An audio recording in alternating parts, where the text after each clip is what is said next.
One second. Oh, I see what happened. No, not yet. Okay, they can hear me now. Now I'm talking over the starting screen. That's fine. We'll just we got that working. Okay, and then your audio. I can get it out. I see what happened. Okay. OBS just reset everything. Defaults. Now I think we're good. Okay. Yes. All right. Hello, everyone. Sorry. Hello, everyone. Sorry about that.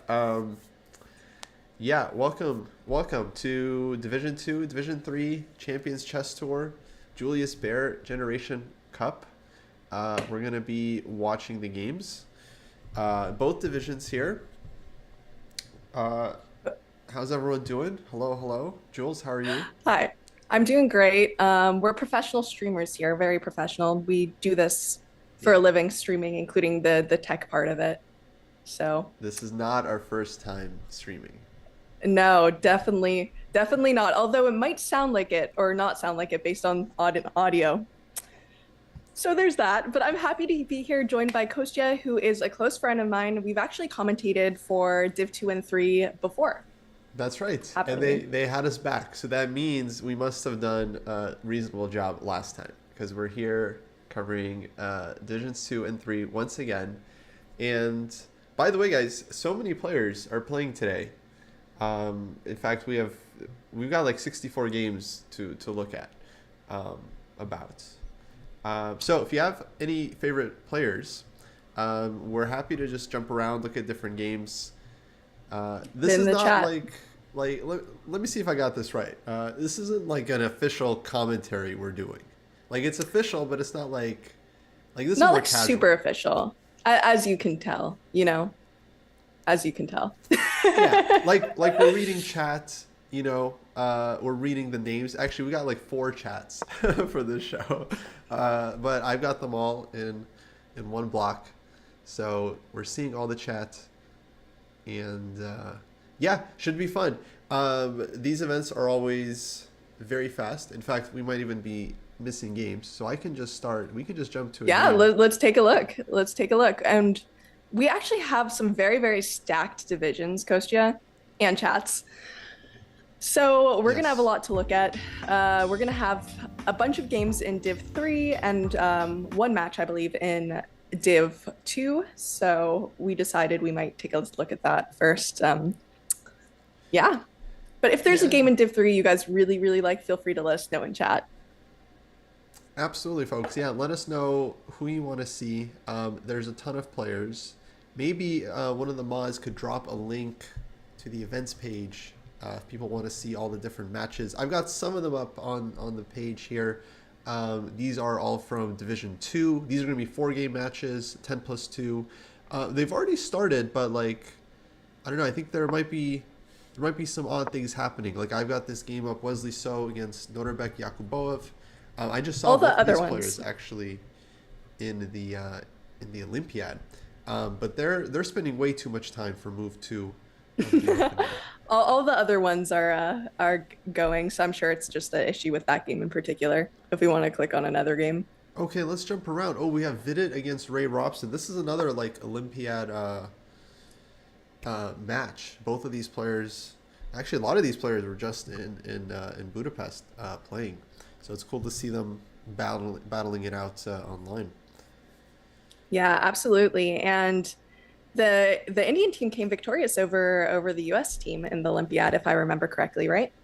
Oh yeah. Oh, it wasn't even close, Jules. The Indian team just Yeah. dominated. I mean, the match itself actually was very tight. It all kind of came down to this game between Fabi and Gukesh, where Fabi kind of started pushing for the win because he thought the other boards were in trouble, and then he took too much risk, and then Gukesh just played amazing and beat him. And then that ended up being like the decisive game in the match. But it was, yeah, very, very dramatic. But then after that, the Olympiad was basically over. It was just assumed that India had Won. clinched it effectively. And let's take a look at this position here. This is actually kind of interesting. I love these opposite side castling positions because it's mainly who can attack each other first. And some interesting things are going on. For one, we have this doubled B pawn, which I think is actually almost a good thing in white structure here. What do you think? It seems to offer extra protection. Yeah, these double pawns around white's king are often very safe. Actually, it's kind of a funny thing. This might be one case where if the pawn was like on, the pawn had come from c2, so there's like still a pawn on a2 here, that would be even safer because then the king would have just such a nice shelter on a1 and you'd have like multiple pawns. But yeah, here it's very sharp, and it actually it's yeah, very complicated position. I just want to go back because maybe people are curious about the opening, so we can see how we got here. Yeah, like let's it was take a some look. kind of Sicilian. And okay, so yeah, we had Sicilian, open Sicilian, Najdorf. So classic Najdorf. Witte goes for bishop c4, which is just one of many different moves white can try. And Ray Robson, of course, he's very experienced Najdorf player, so he's played these positions a lot. Black has many different ways I'm sure they could develop, but eventually we got something pretty thematic with white castling queenside, black going for this early knight a5. I'm sure there was lots of complications here. Okay, Witte bangs out e5. E5 looks like a very strong move. And then actually I'm curious, on knight takes b3, he did take with the a pawn. This is a very niche thing, but my instinct would have been to take with the c-pawn and then hide the king on a1. So that's just for people to analyze later if they're curious. I think cb3 would be interesting there, but I'm sure he had his reasons to go ab. And so, yeah, knight d5, takes, bishop f4, g6. Very provocative from Ray. He just gives the d-pawn. He doesn't care. Like, wow, to right? quote, Like, to quote some streamers. like, okay, I mean, we have to, like, we should watch the live position because, like, they've got just, like, a couple minutes, but just a few moves ago, like, this decision to just give the d-pawn is very interesting. Also, hello, everyone. Hi, people in chat. I see you. I hear you. Welcome. This is my friend Kostya. I'm Jules, if you don't know me, and we are going to be commentating today. So we have a lot of exciting games right now, just to catch you up to date, because I know we just started, and we're looking at this very fun Najdorf position. Actually, this is exactly what both players want. I think some really sharp attacking, fun game. Yeah, absolutely. I think Ray, especially, he likes these kinds of positions from both sides. He's a super sharp player, and Witte just loves chess, you know. So he's like, if he has a good position, he's just happy to be here. yeah, very happy. Yeah, I mean, the dude just won the Olympiad. You know, he got to meet the Prime Minister of India like a few days ago. It was this whole thing. I mean, wild. And here he is playing the Champions Chess Tour. You know, it shows actually how important this event is. A lot of players would just be like resting, you know, after such a huge achievement. So bishop e5. Yeah, I was wondering about this move. Like, it makes sense to trade off the dark squared bishops for white to leave their king safer. And Ray was ready for it. He's just like, no, f6. And I think Witte was kind of expecting this as well. So that's why he was calculating for so long. They were both kind of anticipating what we have, and it looks right like now. there's a tactic here. And he sees, yeah, this is exactly what he wanted. Knight f5. Let's take a look here because this is kind of a complicated tactic. I'm not even sure I see it right away. Knight well, I guess f5 if Ray didn't see it either. takes. Well, here, okay, Knight he's e7. got knight e7 check. Yeah. Wow. So knight f5. Bishop was hanging on d5, so he snaps on g2. You could go rook g1 here as well for white, just kind of harassing the bishop. But he goes knight e7. Now I think king is probably going to h8. Then you get that nice file, that nice G file.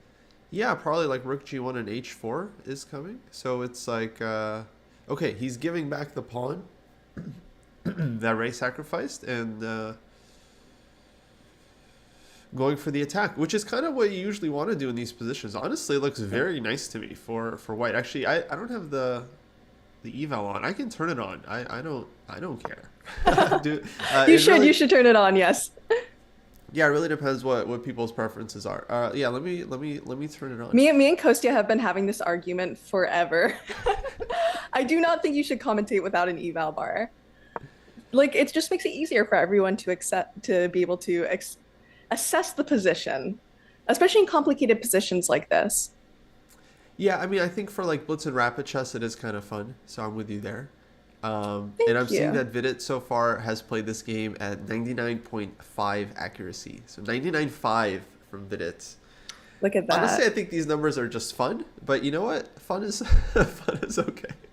Someone in chat asked how my cat is doing. She's sitting here right beside me. She likes to watch the game sometimes and knock over cameras, so I'm sure she'll say hi at some point. Yeah, someone said in chat as a beginner, it definitely helps me understand a bit better. I think, yeah, I think the evaluation bars really just help make it a little accessible, especially when you have such strong players here and also such a sharp position. Yeah, and I feel like things are going to be moving quickly. So yeah, if it helps folks follow the action a bit better, I'm all for it. I do think for classical chess, it's like way more interesting without the eval bar, in my opinion. But for like blitz and bullet and stuff, I don't know. I think the eval bar is pretty fun. A lot of people in my community, are very against the eval bar, but that's because they're always like trying to like improve as much as possible, which I think is totally valid in itself. You can improve To each with their own. the eval bar. Yes, But I do, you have to make a conscious effort, right? It's very easy just to look at the screen and be like, oh, it's a good exactly. position, but you actually have to put yourself in it. It's I all think you about how you can do use it. that. Yeah, Yeah, yeah, yeah. exactly. So we've Okay, got this so interesting position here. yeah, so Ray just gave the exchange. He's like, this knight on e7 is too annoying. Let me just play the position with my two bishops. And yeah, I can kind of understand it because like I feel like this could still. It's very nice for white because the rooks are very strong here. So white's definitely happy with the extra exchange. But these positions could turn around very quickly. Like I actually don't think this would be that easy for Vidit to convert. And this Um, bishop h4 move makes a lot of sense. It looks like it runs right into g5, except you're going to have queen g4, which does a few things. One, if they take the yeah. bishop, you obviously get the bishop back. You also are threatening rook d7, which is really interesting here as well. I think it makes sense, no matter what the evil bar says. Yeah. No. White has some nice play. I feel like we're not gonna. Oh, okay. He plays it. So now it's up to Vidit. He gives this check. Yeah, that's what I was thinking. And it's funny. It's labeled a question mark, although the eval bar keeps moving up. So ironic. I Looks like like a this good check. move. It's very natural, and it's like it was also the first move I was looking at because Black plays G5. You expose your king, but Queen G4 might have been more annoying. So king goes back to G8. So I'm guessing what's the follow-up here? Are you looking for a bishop sacrifice, or what are you looking for I exactly feel in this like, yeah, he position? doesn't want to go back, so he's going to calculate something. But, like, you don't want to play bishop g3 here. You kind of want to sack. like It's a even little rook scary. g5, maybe, with bishop g5. Maybe just bishop g5. I would definitely be thinking about bishop g5 and then trying to double the rooks and seeing if that leads anywhere. Because you also have ideas of, like, maybe even bringing a rook to the h file, and then you get, like, queen h7 and queen h8 check type threats. So bishop g5 Right. might be very strong. Oh, but the h file is covered right now by Black's bishop. So yeah. Well, actually, hold on. You can just pile up on the g file maybe, and then just take the bishop on g7. So he takes. Oh, Vidit's strong. I'm calling it now. And then yeah, he's just going rook g1 and then just taking on g7. And then he's gonna have like his queen pick up the rest of the pieces in Black's position. Yeah, this looks really nice and very tough to defend, especially with 30 seconds on his clock. Ray Robson, one of us, one of us. It is hard to maintain time, especially in rapid. I think there's something about rapid that makes you want to play slowly like classical, but you really do have to keep up the speed. It's hard though to figure out what the right speed is in rapid. Yeah, no, you really have to balance it. Ray's a good defender, though. Okay, he finds rook f8, rook f7, so as not to lose immediately. Now White has options. He can take on e5. Can go like even some queen h6. Chat, what would you do here in this position? Say you're Vidit. You've got this like really nice position. What do you do? What Oh, is your plan here? okay, he makes Oh, my move, Queen h6. which is labeled a mistake. Um, yeah, I mean, you could have also snapped on e5. I'm not sure. This feels very natural because you're putting a lot of pressure. And if king f8, there's rook takes g7, which wins. So it's like hard for Black to untangle. That's why I kind of like this move. And bishop f3, yeah, very difficult. And we're just going to see a lot of mistakes here, I'm sure, because it's like such a sharp position. Two bishops for the rook. E4, just trying to open up, looking for some queen f6 ideas. very practical move. But maybe white can just keep taking pawns here, or queen c8 2 check. seconds on his clock. He has to be careful not to flag here in this position. Yeah, And this it's is much very easier to tough. play for white, Oh, it's although it's much still easier. complicated. Yeah, no, just queen e6. No, this I think you almost always You lose think this this is as black. Dunzo? Yeah, it's just so tough. Like there's so many threats, and like you got 3 seconds. That said, Ray's kind of a beast, so you have to find good moves. You can't just blitz your opponent. He'll punish you. So rook g3. No. I think, yeah, F6. Wow. most of us would mess it up. But Chatter says they think they would mess up this position. It's a complicated position. Oh, It's not yeah. easy No, so by easy. any means. So easy. So on check, he wants rook h6. Ray's defending. He's holding on. This bishop on f3 is doing a lot of work, just covering the h file. Rook h3 now would be my thought. Rook h6. And It's kind of hard to see how to progress. Yeah, You don't want to a trade rook pieces. trade would be nice for white, because then it would kind of like loosen black's position up. But That's a little scary. Vidit he's about to get into the bullet zone, and Ray, he's been living here for a while, so this is kind of Ray's territory now. Okay, we'll see what happens. Queen d7, bishop h6, rook g8 he's allowing, but then black will have 3 pieces, so he doesn't want it. Queen d5, queen f7 check, but where's seems the like win? Queen Such a d8. natural move, too. Bishop f8. It's actually Ray's just surviving this like a miracle, honestly. Like that he didn't There's get no mated in way. the last couple moves. Here, I'm going to put up, like, I wish I could have put up a prediction for this. Chat, who do you think's going to win this? Is it going to be a draw? It would be crazy if it's a draw, but it could happen. Yeah, no, this is it's all 3 results possible situation. Rook g5. Okay, he's Offering looking the for that trade, he rook doesn't want trade. it. He snags another pawn. Bishop g7. And it seems with every adjustment, Black's situation's getting a Mate. little bit better here. His king looks a little more protected. Yeah, no, Ray's defended this, but now at least white has this passed pawn. Rook a7. Oh, but rook g6. Maybe he had something better. Which was his thought, going for the trade.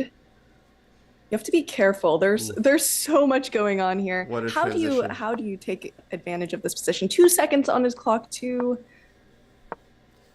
Yeah, it's clarifying usually just- a bit, yeah. but oh, e3.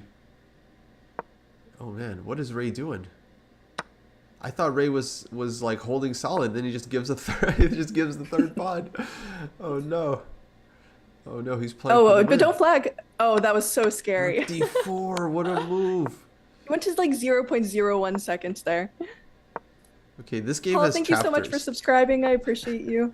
Okay, at this point, yeah, I would just my nerves couldn't take it. I would just be happy with the draw with either side. I think okay. I mean, at this point, it's clarified a bit, so white can't really lose anymore, short of a horrible blunder, and he's worked himself up to 10 seconds. So this 2-second increment is very, very fruitful for the players. And now that it's playing again, he's like, all right, let me let me see if I can somehow convert this, because he knows he was totally winning, and. Okay, takes It's an interesting 94. position. Yeah, you might even be able to trade those queens and still for sure. win. With these No, pawns. trading queens should be easy draw for black. With 2 pawns should be the draw, but okay, Ray. Okay, that's interesting. He could have made a draw, like bishop against 2 pawns. That was very simple, but he decides to play a bit. Might want to push on, yeah. And yeah, because Vidit can still blunder. Like this is a bit tricky what he's doing, but Vidit is holding solid.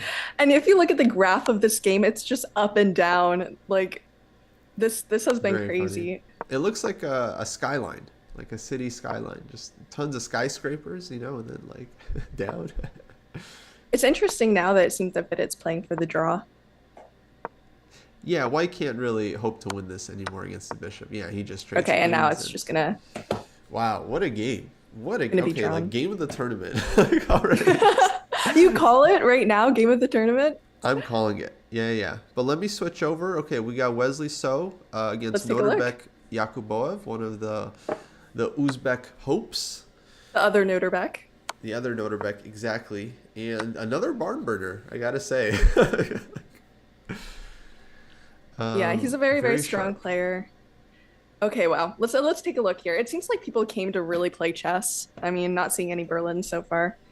Haven't Yeah. taken a look, but No, so far no Berlins, and it feels like I love these events because like especially for Wesley because often he's forced to play these like absolutely chaotic positions that he would never go into in classical chess, but like in rapid you kind of can't avoid it, and he's such a strong player, so it's great to see him like, in my opinion, in his natural element. You know, just playing these like super sharp positions. and I think Wesley gets a bad rap too because of the kind of drawish openings that he plays. But I forget if it was you who told me this, but I have seen it where, when someone really pushes against Wesley, like he opens up, he can play super aggressively, he can play super sharp. Yeah, no, I think yeah, that's the reason why people are often happy to make draws with him because they're like they know how strong he is, so like they don't wanna poke the line, um, but yeah, here it's kind of unavoidable, you know, and like Noterbeck, he's a very sharp player. He doesn't really back down from a fight, so this is like a huge match right off the start. Okay, I guess White's king is somehow safe on d1. It's such a wild structure, but like somehow this is nice for white. I'm thinking it's like super complicated. At some point, like, are we gonna see knight g5 to trade off the knight? No, queen g4. It's just creeping in. Yeah, and it makes sense. I'm trying to find a good way for black to infiltrate this position, but it's kind of hard to see. It's hard to break. Yeah, he just gave another pawn, queen d5, and he's looking for some way to get in, but it's not easy. And knight on h7, of course, is very passive. F5. Oh, that's a F5. huge move. Oof. That's a huge move. Knight Just f4. If completely the pawn breaking it takes, there open. was queen g7 mate. Now, okay, now it's clearly winning for white, and yeah, he And wins on he thinks so time. too. He wins on position. That was just wow, crushing. Okay, I'm gonna jump real quick. We have okay, this game just ended. Oparin lost to Lazovic, so Lazovic is up 1-0 in this match. And we've got Min Lei against Shan Sargisian. Okay, big time scramble here. Looks like two pawns up for black, so he's definitely trying to win this one. For you guys who don't know, we're taking a closer look at Div 2 right now. We'll take a look at Div 3. If you guys see a good game, we can switch over to one in Div 3, but there's only going to be one match for Div 2, and I think two matches for Div 3. Am I correct on that, Kostya? Yeah, yeah. So just the first, like, I think this is the quarterfinal or round of 16 even. I'm not even sure. Round of 16 in Division 2, and then there's going to be two matches today in Division 3, so we'll have plenty of time to see them play. Although I think they're playing shorter matches, and I think they're playing 2-game matches in Division 3. I'm not sure if that's right, but some of them are shorter. Okay, and this one's over. Min Lei, actually, I just saw him as well at the Olympiad. He was playing for Vietnam, which Oh, actually he did great. they did very well. Yeah, they upset China early on. That was a big match. He gained, I think, something like 32 or 33 rating points in the Olympiad, which is insane on what, K10? That's Yeah. crazy. For you guys who don't know, the higher rated you are, the harder it is to gain or lose rating points. So being able to gain that much means you had a like crazy good performance. Yeah, you know who else gained 30 points at the Olympiad? Uh, Ooh, was Arjun. Gukesh. Oh, Arjun also gained a bunch, as did the other Noterbeck, Abdus Satorov. No, like you were saying, like it's very hard to gain rating with K10, but these guys have K10 and they're like already 2770. So to get like 30 points, just like it's actually I think Gukesh had one of the greatest performances like of all time, like any tournament ever in oh, chess he did history. amazing. Yeah, he was just Like like very solid. insane, absolutely insane. Arjun too, both of them on fire. Okay, I just showed the end of the Danishvar game, who just checkmated Bortnik on the board, brutally, if I, if I might say so. Thank Just, you. Thank you, Kostya. no, just a beautiful mate, just like with the queen and bishop. It's a very nice pattern to know because like it's hard to mate when it's not, you know, people are familiar with like the face-to-face checkmate where the queen is doing most of the work, but this one is not such an easy pattern to see. So it's nice to see it in the wild. And Chess coach Kostya coming out. yeah. And folks, Whenever we you have see a lots cool of mate. games. So if there's one you want to see, In either Division 2 or Division 3. I think we have a yeah, let link, me know. so we will leave it up to you as well to take a look at this. We could also take a quick look at Div 3 if you want, or stick with Div 2, up to you, Kostya. Yeah, I just put this Robson Vidit game up again because it's another just like fascinating position. Another So it might be banger. fun. Yeah, another banger exactly. So it might be fun to just follow this match. But if Sounds there's good. another match people want to see, happy to jump around. I mean, we have lots of interesting matches. David Anton is playing Vasif Durabaili. I know Vasif, he's a St. Louis guy. Very, very good at speed chess, over the board, online blitz. He's absolute beast. But so is his opponent, David Anton from Spain. Very, very strong player. I am Actually, gonna that's put funny. Is you're in Spain, so this is like a yeah, St. Louis versus Spain matchup. which I have been both at multiple times in my life. So I don't know there. I don't know who to root for. There, I'm gonna start a prediction for this game. What do you think about this position as I start the prediction to help people Yeah. So put in let their me. votes? I'll run it back. This clearly seems like it was an anti kind of Grunfeld opening, but okay. It actually started off as a symmetrical English, but with a early d5 from black, and then g6. So it kind of transposes to one of these anti-Grunfeld systems where white hasn't committed to d4, and I think still very like reasonably unexplored positions because white has the chance to like run the alpha 0 pawn with h4 early on, which is now like considered very interesting. And yeah, basically white plays this one kind of in a chaotic way. Here Ray just goes queen b3 and queen takes b7, so he just grabbed a pawn straight up, bishop d7, and then brings his queen back, queen to d1. So I guess Vidit sacked a pawn here as black for some very nice compensation. Like bishop comes to b3, and now white's pieces have a hard time developing comfortably. But h5, it's hard to understand who's attacking who. Knight e6. The drawback of this queen d2, bishop c1 construction is that like trading off the dark square bishops with queen h6 Is hard. not as effective. Yeah.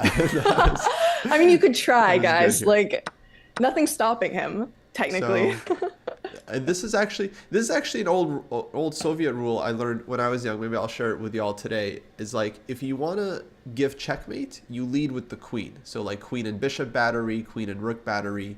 But if you want to take control of a file or a diagonal, you have to lead with the lower value piece. So in this case, the bishop. Or if you're fighting for a file, you'd want to lead with the rook and not with the queen. But here, you kind of want to trade these bishops off, and that's why the queen is just like very much misplaced. If it could helicopter to g4, fantastic, but it's hard to do. I think So he just castles. I think BJH said that the Christopher Yu game is really interesting. Is it still interesting? Oh yeah, I'll yeah. ask him and see if it's worth taking a look. We can jump there. Yeah. In the meantime, Ray surprisingly castled, even though he had his rook on the h file. But I guess he's up a pawn, so he's just trying to play the material game now. Oh, we have Fabi playing as well. Is Fabi in Div 3. Division 2? He's in Div 3. Wow. Yeah, we have a lot of people in Div 3. Div A 3 lot of very, very strong players. is quite stacked. Let me find Div 3 real quick.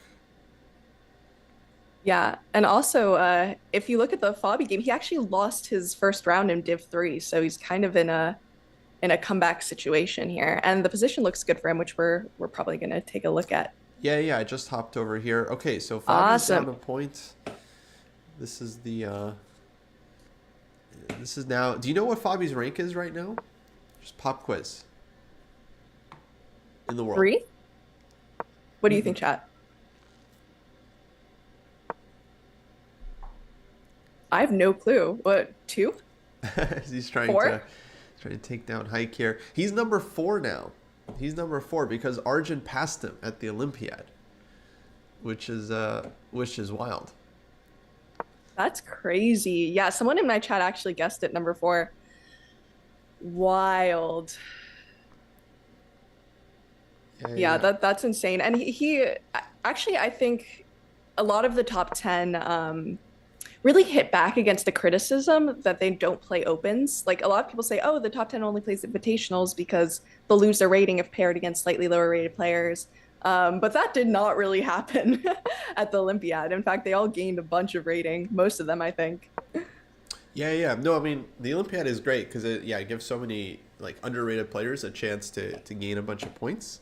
For many players, actually, even not just the top players, like I realize for many players that are from just countries that don't have a lot of tournaments, those players are often very underrated because they're only playing against like their home country, and when there's not like a large base of players, then yeah, they're all like taking each other's points while improving, and then they go to the Olympiad and then they take everyone else's points. So they're like super underrated. Someone in my chat says Magnus might be in danger. You think that Arjun or Gukesh could surpass Magnus rating wise? I don't know. What do you think, Kostya? Maybe in years. Probably not anytime soon. I think we might not be that far off. Like, like they just need another Really? 30-point tournament and they'll pass him. So it's actually like totally possible within, I would say, like a year or two. Yeah, that Magnus isn't A number year or one. two. Oof. That is a prediction. But Yeah. it also gets so It's much like harder to gain rating as you go up in rating. But it does. It yeah. does. It's just they're not showing any signs of slowing down. Like Gukesh just had his like two best events, the candidates and the Olympiad, in like the two most important tournaments of his lifetime. So it's just like he's Yeah. just completely crushing it. As Chad has said, he's used opens to get near to 2800, which is actually kind of unheard of. He's Right. surprisingly good at like beating these lower rated players, even in situations where a lot of other players would draw them. It's really hard to actually beat these 2600s, and he's just very good at it. Yeah. No, Arjun also super impressive, and he had like an amazing Olympiad, and so yeah, he could easily just keep gaining rating. All right, So look at this position, and it's with 1 minute on the clock for each of the players. Imagine trying to play this with 1 minute on the clock. yeah, I mean, okay, I definitely, not gonna lie, I like white. Um, but I You feel don't like I say. know why I like white because like he has this very nice grip on the queen side, and it's hard for black to actually create counterplay. But long term, black has problems because A pot is weak, C pot is weak. White could take on D4 at some point. White has like F4 even stuff. So yeah, it's a sharp position, of course, because, okay, bishop f8, so black is clearly bluffing at, like, queen a3, knight b3 stuff, which might not be a bluff, like, you have to be kind of careful here as white. But maybe he's thinking Yeah. about if he can just take the pawn. Oh, Rook rook takes. d4. That's super interesting instead Oh, of what a bishop nice move. takes, because you get Yeah, I that really wasn't, nice dark squared bishop there still. that completely blew past me. But yeah, of course, black just played bishop g7, so the bishop is off the diagonal. Rook d4 is like the first move you look at. The check, king to b1. Oh, very nice find by Fabi. No, this was just over. Like, You think? Yeah, it'll just be I, an easy. I think it's pretty over. Like, you got to take the rook, and then black is just getting mated. So, uh, It this is happens to the pretty. best of us there. Okay, Sax on b3, king c2. And I think Fabi's going to be able to force the Armageddon here. King d3. Okay, still tricky. I mean, your king is on d3, but white just up so much material now that it's hard to see black making something here. Yeah, and it looks like so. Taking a look, we're gonna get to Armageddon. That's gonna be really, really interesting here. Hmm. I do love the Armageddons. For you guys who don't know, with Armageddons, each player bids the lowest that they're willing to play time-wise, and the one with the lowest bid gets to choose what color. Black has draw odds, so if they draw, they win the match, which is why it's always really fun to see, especially when you get these crazy time discrepancies. Yeah. Yeah, the Armageddons are always sharp, very feisty. And people Very play feisty dirty, indeed. they play on the clock. I'm just gonna flag this dude. Yeah, and I mean this game looks to be finishing off soon. And he didn't even need to go in with the mate. We just got the resignation. He won, but that Yeah. makes the score actually It's over. 1-1 here. So 1-1. headed to their next match. Okay, let's see. Who else we got? I want to take a Oh, look at Hans. let's take Or a do you have look. another game? Yeah, we have Hans against Caruana. So they drew their They first drew the game. first. This is game Jinx. 2. And looks like Hans might be winning this one. All right, yeah. Let's take a look here. Queen All F6. right. The interesting thing evaluation wise is he's up so much material and it's still the eval isn't high. I think it's probably because it's kind of hard to defend the king side right now. Like you do have extra material, but you have to make sure not to Yeah. lose something or get mated or perpeted. What do you think? Yeah, it's a little tricky. Like the bishop's hanging. There's like all kinds of sacks, like knight h5, knight g6. So, gotta be careful here as black, because black's pieces are kind of far away from the king side. Queen b1, rook a3. So queen f5. He brings it back. Brings it back. Take it down now, Interesting. y'all. Not this time. This makes sense. He's like, okay, you can take the h pawn. I don't really care. I'll take on a2 and then win with the c pawn. So that makes sense. But yeah, he's also he's sacking the bishop. Wow. Right, and he's Not an gonna obvious go sack for at this all. win. It's now he's gonna have rook for 2 knights, and then the h pawn's gonna be annoying. Definitely makes sense. Let's see why he spent time on it. What's he thinking about? No, let's see. Yeah, he's got king g2, king g1. Not really sure. The exact follow-up. Yeah, how do you take advantage of this position if you're Hans? I feel like, yeah, he's kind of playing a both sides thing. He like wants to play like rook takes a2 and then threaten some rook a1 stuff, and then he also wants to use the h pawn. Whoa. And why not right now? Yeah. Knight So, g3. I wonder what did Alexei think he had there? Which he yeah, I'm not sure. I'm not sure what he blundered. I mean, because like you could have just moved the king, and it felt like it wasn't exactly like king h2, for example. It didn't seem like black is immediately winning. maybe he So thought knight maybe like g3 knight is, h3 yeah, he might have thought he has knight h3. or like knight e6 or something. I'm not sure.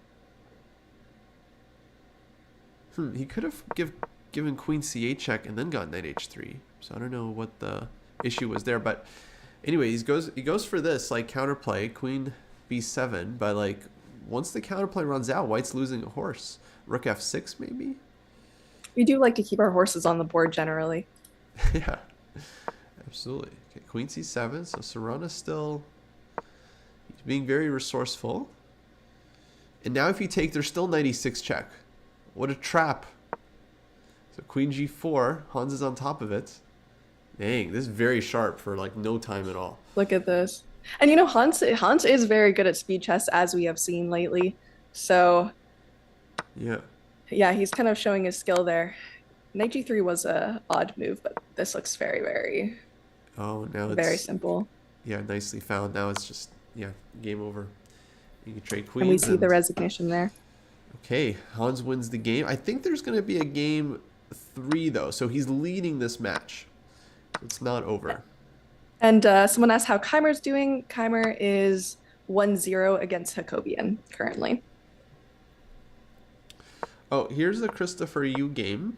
I don't know if this was the one from earlier, but this one also looks like coming down to the wire. Oh man, so many interesting matchups. Let's see, what was the score previously? Okay, so Christopher Yu lost the first game to Bogdan Daniel Diak. So Yeah. he is in a situation where it's not must win because they have more matches, but I think he really would like to win because you don't really want to go with a 2-game deficit or a 1.5 game deficit. Yeah, absolutely not. And you got white. This is kind of your chance. You're up on the clock. You're up a pawn. Your time You're to shine. Christopher Yu, U.S. Junior Champion. You know, you got you got lots to play for. You're here. ready. You woke up, ate your Wheaties, you know, ready to Exactly. rumble. Exactly. Mom's spaghetti. He's Okay, weak. H4. This Arms pawn's heavy. gonna get eaten. King H3. What's the idea? King F8. Keep the rook on the 7th. This is looking like a second pawn for white. Can even throw in a check. I don't know why. Just cause. What happened with Pranav? I'm not sure. It looks like he might have had another event or something and wasn't able to show. But I'm not exactly sure the situation there. Yeah, if we find out, we'll let you know. We will. Let's take a look. We're back at the Christopher Yu game, correct? Yeah. I'm doing my scrolling. There's so many games in Div 3, guys. Like, there's so many games in Division 3. I know. Hey, this is like Olympiad but online. It's like Online so many Olympiad. players. Too many to follow. Oh, wow. This game really took a turn. I went to go look at Pranav for like 1 second. I come back and it's just like, oof. Yeah, Christopher's gonna have to show a bit of class here to convert this, but I think he'll be able to do it. He's very good at bullet. He's just fast. You're just like he has a very fast processor inside his brain. very, very fast. Yeah, it's okay. So you're gonna wanna find a way to pick up these pawns. This is actually kind of difficult. Well, more than kind of difficult. I see what you're saying now, looking at it. Rook A6, King E7. Tough. Oh, but he brings the rook to E4 maybe? I think that's a good idea. King F7. Okay. And maybe he'll even put the rook on F4 so that his king can... Oh, he just gives the... He gives the pawn. Well, I guess it was a doubled pawn, so it wasn't really doing anything. Yeah, exactly. Like, he doesn't need the pawn. Actually, it's very instructive. He doesn't need the pawn, but he got his king, like, he got his king active. So now he just has a very healthy extra pawn. And still very good winning chances. Yeah, that is a very, very nice pawn. Okay, now he might have to give the second pawn to win this. I think you got to go... Yeah, you got to just put it all on the C pawn. Because now black's rook has a hard time getting back.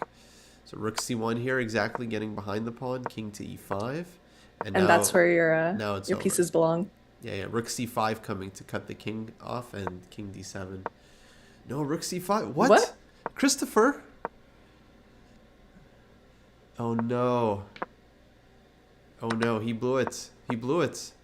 This is going to be like a one-tempo thing. Oh, no. Again. He's winning again. Wait, what happened? Maybe he had like... Oh, wait, let's take a look. He missed a crossover. Hold on, Joe. This is like insanely instructive. Yeah, let's take a look. So, king G4, losing move for black. I'm guessing king F5. You have to cut off the king, right? You have to kind of like shoulder white's king. So it's very counterintuitive. In classical, he would find it 100%, but with like 2 seconds on your clock, yeah, good luck. And then the king comes this way, and then white can't approach. So here, black's king is able to make a draw. That is very instructive, cutting off that king. Okay, I see it. That's actually, yeah, that is very instructive. Christopher also messed it up. Actually, I don't like the move rook c5 here. He should have just went forward. Like, he just lost the valuable tempo. He didn't need this rook f1 move. So, like, he could have won by bringing the king back a lot faster. Because you don't really know, like, where you want the rook in these positions every time. Sometimes you want it in front. Sometimes you want it behind. Sometimes from the side. So it's like he could have just gotten his king back a lot faster. And then, yeah, it would have been much easier for him. But, okay. Very nice game. We've got a 1-1 in interesting that match. Position in the Fabi game if we want to check that out. Yeah, let me jump there. So this match is back to 1-1. All right, let's take a look. All right, maybe it got less interesting No, no, no. as I told you it was interesting. What a structure. I think this is great. I mean, look at these. Like, you got this G pod. Like, no, uh, this is very interesting. I'm very curious what this came from. It looks like some kind of semi-Slav. And it's indeed, the position's like gonna be very, very instructional when Coach is like, yeah, guys, it's so interesting. Look at this endgame. no, it was a very interesting game. This game is interesting for many reasons. Number one, Fabi is not like a semi-Slav player, but he just played this like very, for him, I think, random line that like he doesn't usually play. But okay, he knew the theory pretty well, I assume. Um, yeah, it's just very chaotic position. C3. Uh, and yeah, we got an endgame. I mean, I guess what it feels like is like White's pawns are going to be stronger here, like G4, G5, and then you bring up the king, and it looks good. Whereas Black's pawns, they're about to be, harassed by White's rooks, like Rook C1. Yeah, you just park your rook on c1 and it's kind of hard to defend. Yeah. So White's pawn's much more impressive. White's bishop's also controlling a lot of key squares. Ooh, A3, exclam. Stopping maybe bishop b4. Yeah, exactly. So he doesn't let Black even get bishop B4 it. Wow. Oh, and maybe bishop b4, bishop a5. You could even go down to bishop b6. And would it even be smart to trade off this dark squared bishop and fix your pawn structure a little? If you could. Yeah, if you had a chance, that might be nice. But yeah, I think it was just like, yeah, more about just if Black puts the bishop on A5, then it might be hard to win the C pawn. So like, this is actually very smart of him to just stop the bishop from coming out altogether. Oh, Yeah. very nice. No, this is difficult for Fabi. I don't even know what to do. My instinct would be like C5, just like open up the bishop on B7. But yeah, long term, I don't know. Rook D2. Wow. Wow, what a move. Someone asked, was there someone you were rooting for in the play and who didn't make it through? They're sad that Jeffrey Zhang lost his final 3 games and didn't grab a spot. He's awesome. I would have loved to see him play. It's really competitive. Like we've said, we've had so many strong players in Div 3 this year. Even last time too. So many strong players. It's just every single division's incredibly competitive. Yeah, it's always just stacked. Um, yeah, it's just all these good players. It's like you have all the top players and you have all the good blitz players, and it's like a lot of very strong people competing for like Just 8 spots in strong Division players. 1. And then, because yeah, you have like the elite of the elite. You got like Magnus and like Faruja and Naka and Nepo, and like they're all playing, and like yeah, it's very We hard. had Naka in Div 2 last time. That's right. Yeah, yeah, yeah.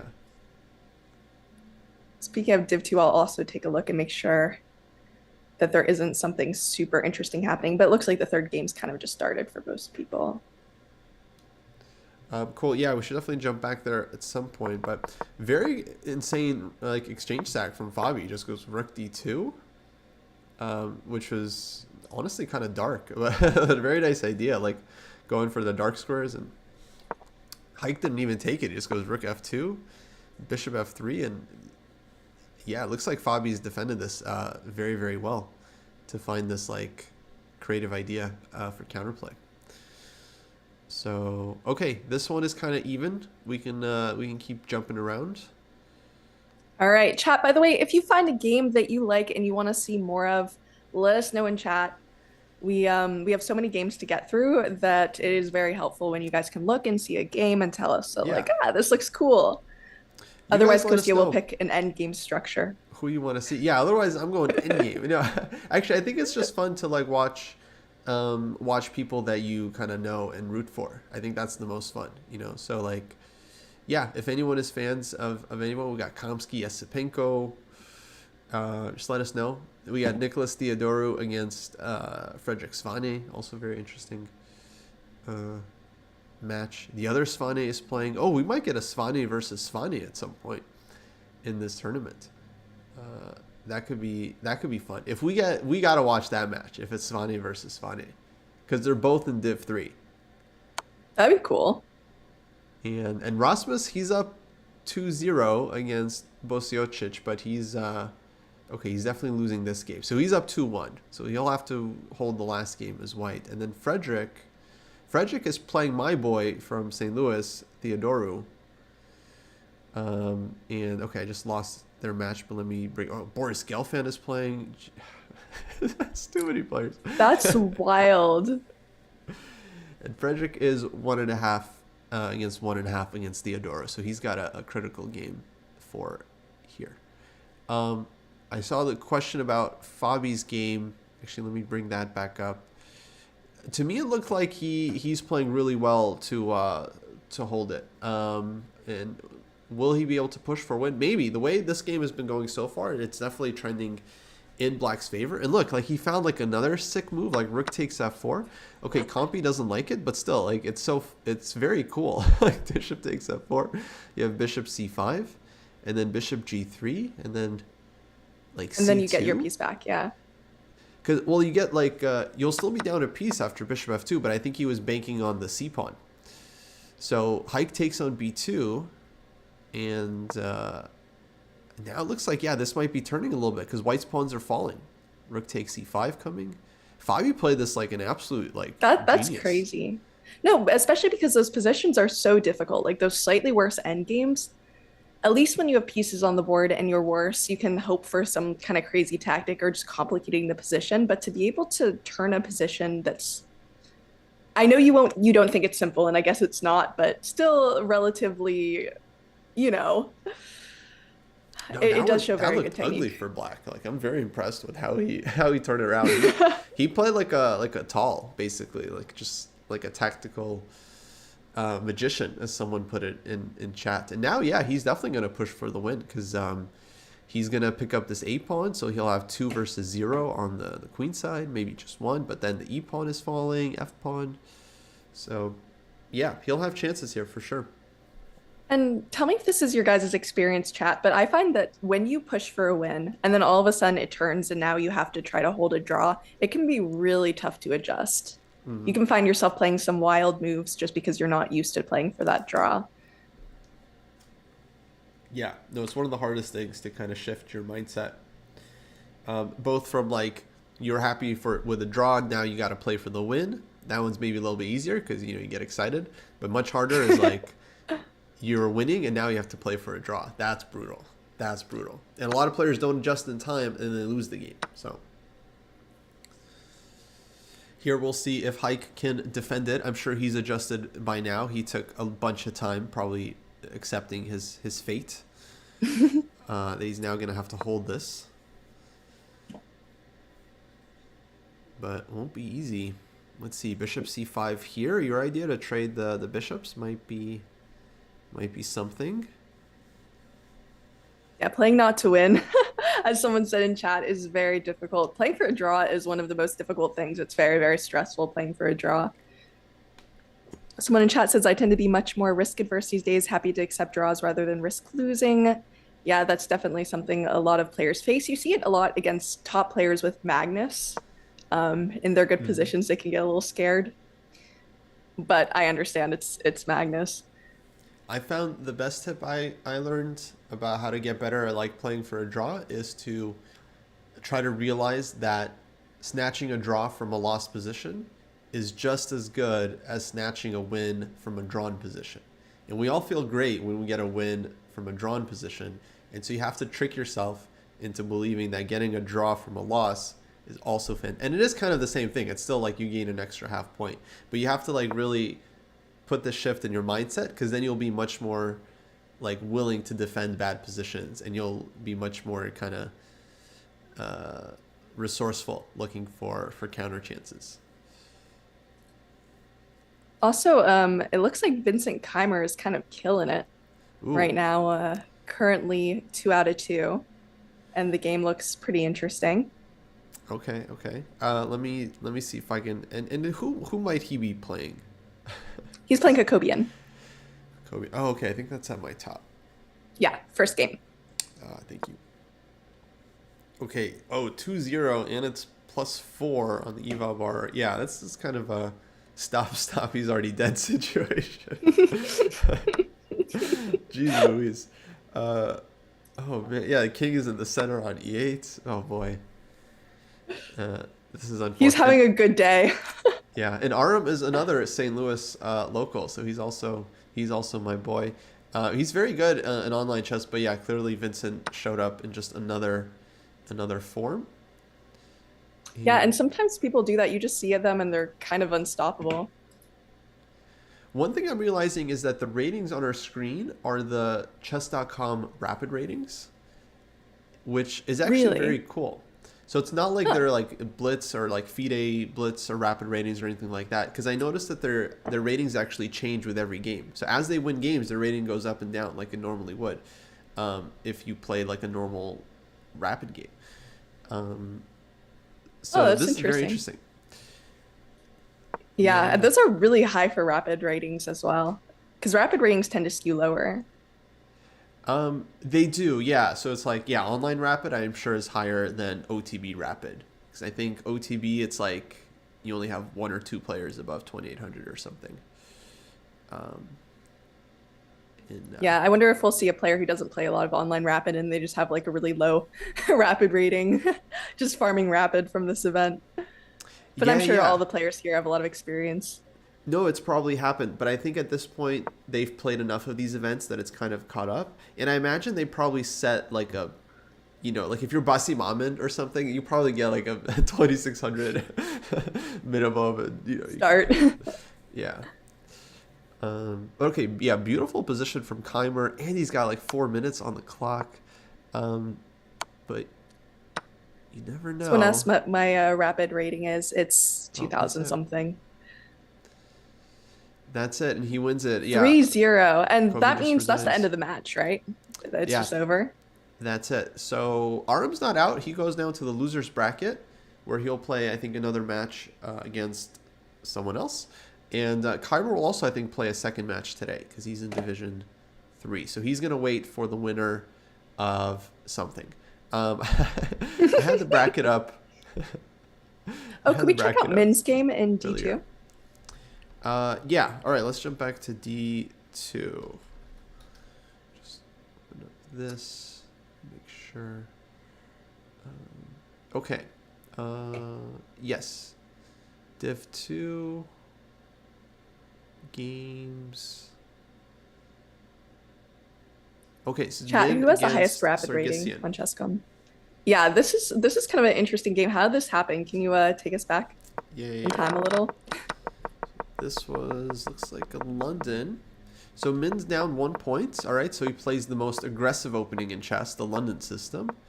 And looks like he got he got hit with this knight h5, f6, bishop g3, e5, e5. And actually, Wow. my own Min story. In Charlotte, I was complaining to him again about a London game that I lost out of fury, and he took time out of his day to teach me this line he liked against the London. So very, very nice Oh, guy, very strong London player. So I don't know. I don't like the London, but I do agree that it creates some kind of complex. It can even create sharp positions. yeah. No, unfortunately, you need a weapon against it. So yeah, I'm glad. That's cool. He showed you something. That's always very nice, actually. Those openings really stick with you when you just have like a strong player just show you like, yeah, just play this and then just go for this idea and this idea, and you're like, oh, okay, thank you. You have like a nice game plan. It's always very good. Yeah, it is always really nice. Although sometimes I will say it's gotten better, but when you're a really, really new player and you ask a very strong player for advice, sometimes I feel like they just don't remember what it's like to be a weaker player, so they can offer you some I like the amount of times strong players told me to start playing the Najdorf when I was like 1100 rapid or something. Mm, hmm. So, there's that to be said, but I do Niners think a a good lot of opening. when you're 1100 rapping, coach, yeah, you want to play the Najdorf? The thing is, these days, you won't even see the Najdorf in like 90% of your games. You'll go e4, c5, they'll go c3, knight c3. You're just playing Sicilian at that point, honestly. So it's totally fine. Because on the white side, people are just as afraid. They're like, oh, I don't want to play open Sicilian because there's too many variations, you know? So it's like both sides are afraid of the theory. So just play it, you know? It's all good. I Play. think on Here's my thing. chess.com, I, 1900 is about when they start to play. 1900 Blitz is when they start to play Open Sicilian. Yeah, actually, that's kind of true. Well, okay, I know this from experience. Like, I did a Najdorf speed run, and I remember like how few Open Sicilians I actually got in like 100 games. Yeah, I don't know. I think people there's should a just huge play the difference. Yeah. openings they want to play. Like, try to get the positions you enjoy, and then find the openings that suit you. You know. Although at different levels, you will see certain openings much more than others. So Yeah. that's kind of cool. Interesting. I wonder why. Maybe Gotham Chess did like a ratings for your level, openings for your level speedrun or something. I don't know. It's usually Levy's fault, yeah, or Eric Rosen's fault when an opening starts becoming more and more popular. And by the way, you guys might be thinking, Jules, Kostya, what's that rook doing on a d5? So we're taking advantage of that kind of nice pin there. It does seem out of place, but probably not for long, honestly. No, it's yeah, very chaotic situation. But that was an important pawn for black that Min snatched on d5. And the thing is, it's like white's king isn't super safe here, so position is still like very, very complicated. And it's very open, so like black's two bishops are certainly quite strong. Someone yeah, asked maybe about castle. castling. Yeah, Oh, maybe just castling. I think totally reasonable. Just get the king out of the center, but you got to be worried about like e3 stuff, and then opening up your dark squares. That's kind of the issue. So I don't know. Really tough. I'd have a hard time figuring out what to do here. Queen d1 maybe is kind of a move, just like hitting the bishop and trying to get the queen back over to the king side. Maybe if I get like queen d1, queen h5, I'd be happy. Because I think we're up a pawn as white. Be nice to trade queens. But yeah, you can see queen why d1 spending looks time. Because nice. it's not like a typical position. There's no... Yeah, that e6 move or that e3 move is brutal with castle. Yeah. Yeah, there's no like perfect thought process here to get you to the right move. It's just like you just start calculating, just start asking questions. Like, what's black's threat? What's their next move? What can I do? Yeah, and I think once black castles, if you don't have a follow-up to that, you might be in some trouble because you do have a few pieces hanging, your king's out in the open. Yeah. So you have to calculate all of that. Lots to calculate. So very, very difficult. And Sean Sargsyan, he looks quite optimistic here. In the photo. Yeah. But also in the position. But you can tell like that's kind of his vibe right now with his position. He's like, okay, you know, I got two bishops. I always wondered how chess.com chooses these photos. I've seen some pretty funny ones. Yeah, I just imagine that this is the face they're making the whole time as they During the game. as they're playing. Yeah, exactly. I know, we never see chess smiling like profile photos. They're always like very serious trying to intimidate you. So Yeah, but if you think about it, if you're losing like 10 games to a guy, like, would you rather his photo makes him look all serious, or how much worse would it be if he's all smiling at his photo? no, like if he's smiling at his profile photo, he's not even trying, you know. It's just Yeah, like it's even easy, worse. simple work for him. He's beating He's mocking you. and he's happy. Yeah, No, at least he has to take it seriously, you know. Feel the gravitas of the situation. exactly. Okay, so there's also this Vidit game against Robson. Robson won a Yeah, game, let's take a look. so he's up a point, and he's Oh, wow. kind of possibly winning this one too. So this is Robson's chance to get some revenge for Vidit from the Olympiad. For the Olympiad. And this was what someone was saying in chat too, that they can't believe that Robson beat Fidit. They're both super, super strong players as well. Robson is, as you said, very good in these speed situations. Yeah. So anything could happen, but it's down to 30 seconds. 30 Oh, seconds. Here comes the exchange sack from Vidit. I think more of a practical necessity because, yeah, white doesn't really have a ton of pieces to go after black's king here. He's just kind of banking on this 8-pawn. So this should be winning for Ray, but yeah, 30 seconds. Horse is still on the board, so But it doesn't seem like there's a really easy attack for white, or Yeah. anything that's really tricky to counter, actually. It doesn't need to be a good attack, it just has to be tricky to counter. I don't see his next move. Okay, he goes for the endgame, but yeah, Maybe should be trying good with for that black. a7 pawn. Bishop c5. What's he got on bishop c5? Oh, 96, 96, excuse me. Yeah, right. So, hold on. This is, how do you stop this pawn? Maybe you have to... He might just have to No, I give have the no bishop clue. anyway with bishop c5. Oh, that's such a hard move to make. But it With might be 5 seconds on the clock, only move too. for black. What is he gonna do? Is king Okay, f7? king f7. Oh, he's going to sack the rook instead. Okay. Well, now it gets a little more complicated, but then... Oh, wow, very strong f4. Very That tricky. f pawn is going to promote, or at least attempt to. You might have to give back a piece. But yeah, these pawns are strong, but Vida, he's bringing the king back. It looks like he's defending this.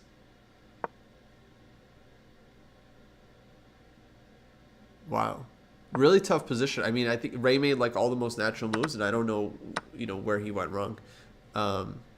But now it looks like Vidit's Backing going back to makes save this. sense. Yeah, now that f pawn isn't really going anywhere. But with 3 seconds on the clock,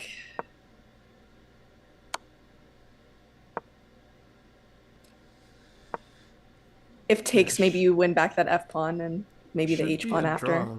Yeah, the thing is, like, okay, white just has to give the knight for both f pawns, and then that's a draw with the wrong color bishop. So it seems very doable. Like if f4, you just take on f4. So yeah, maybe you don't even have to really give the knight for the h pawn. But okay, But you're right. You have now- to get rid of both f pawns. Now he takes h pawn and Ray Vidit won on flagged. time.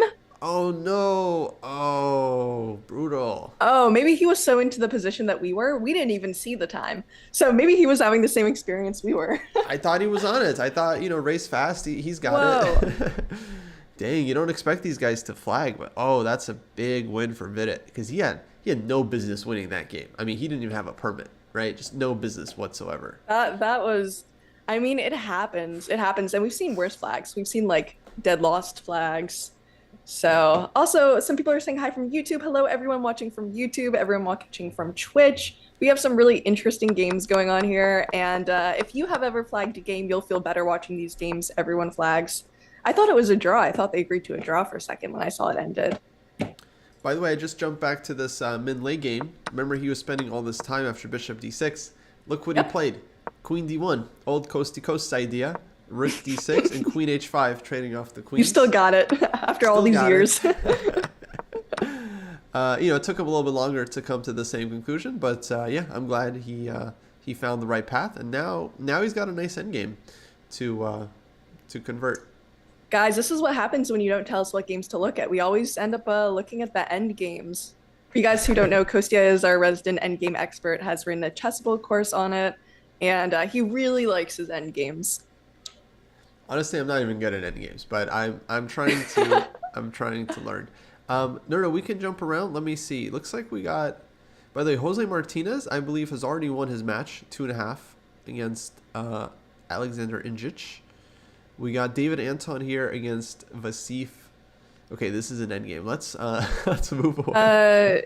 If we can look at Div 3, Hans is an interesting game right now. That is not an endgame, chat. If we want to check it out. Yeah. Let me find this one. I also brought Yeah, Alexei Serrana. So game. Oh yeah, Hans and Serranos. This is game 4. Hans is up by a point, so he just needs a draw on this one, and he's up a pawn and attacking. Gonna get a draw or a win.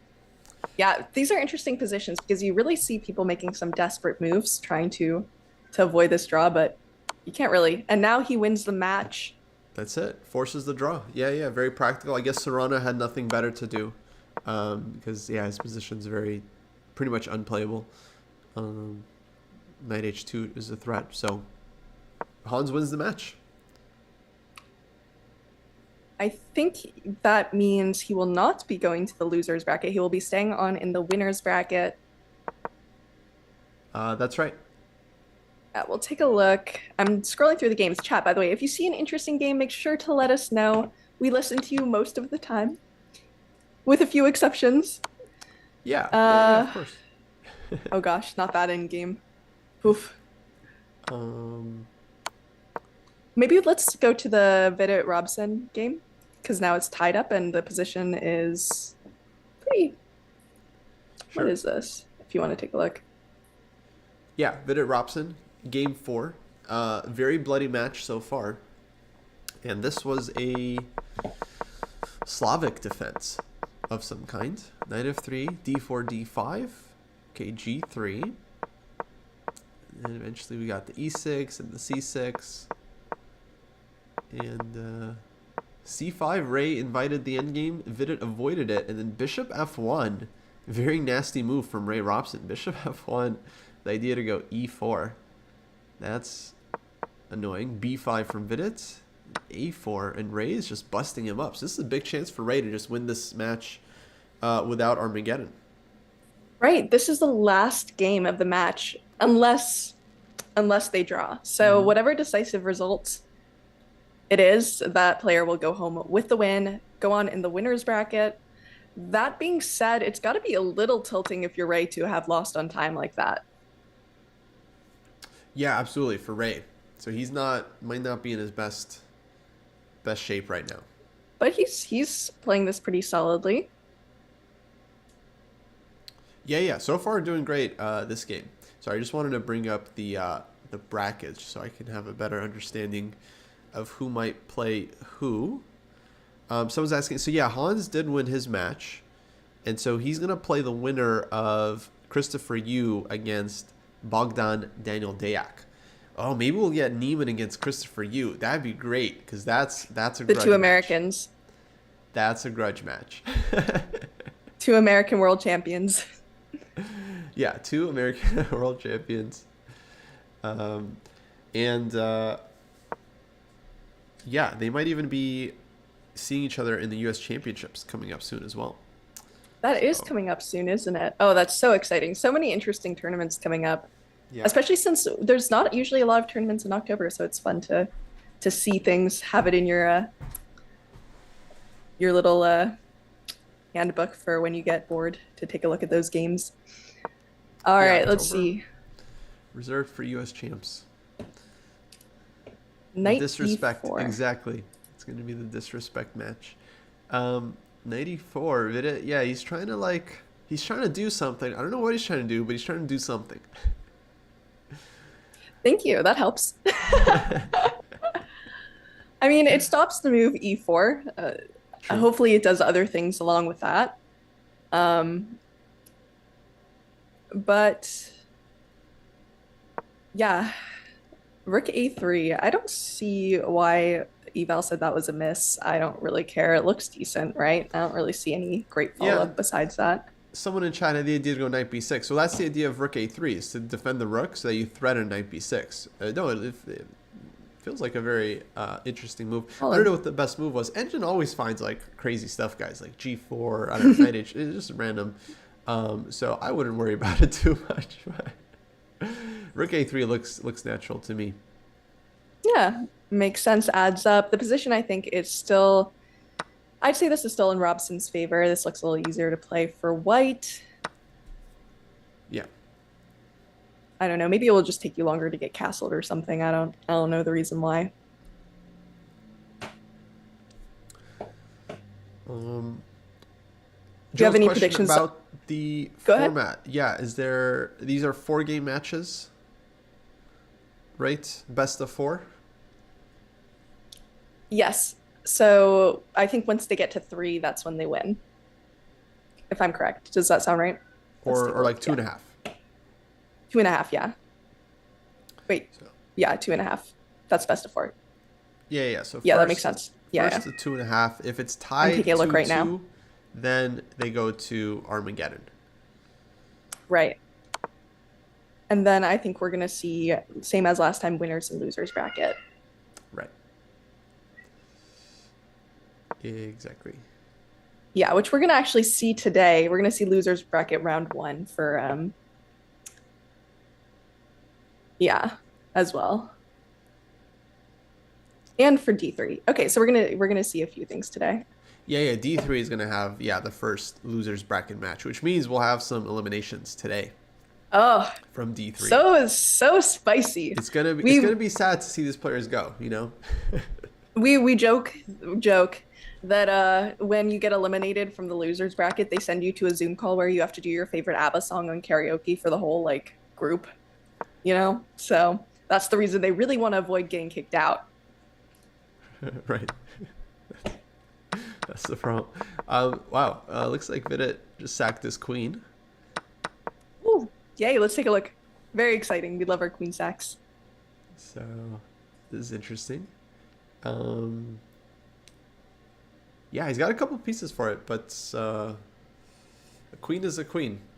So Ray definitely, but now this game I think actually is closer to a draw than it was before, because sometimes you can get some fortress chances with playing with the pieces against the queen. You know, some b5 somewhere, just locking it up. Definitely won't be easy, I think, for white to win this one actually. That's so interesting. It feels like there should be something you can do, some sort of sacrifice. But I guess you're not even actually up that much material. You're up a pawn, so you can't actually sacrifice anything. Yeah. So castles. And he wants to bring it to Armageddon. Well, obviously, otherwise he loses. Yeah, a draw here would be good, I think, for Vidit. Exactly. Right. That was a really interesting practical move, though. Who would have thought a sacrifice would be just like nice practical decision, queen sacrifice. Go ahead. Yeah. Not often you see a queen sack and it's like, okay, yeah, just like positional. Just gonna bring the rook to a8 and just kind of chill. We'll see. And all right, just taking a look also at Div 3. Looks like Fabi is probably be taking home the match against Mart Erosian. I just call him Hike. Hike. You know what? We do our best.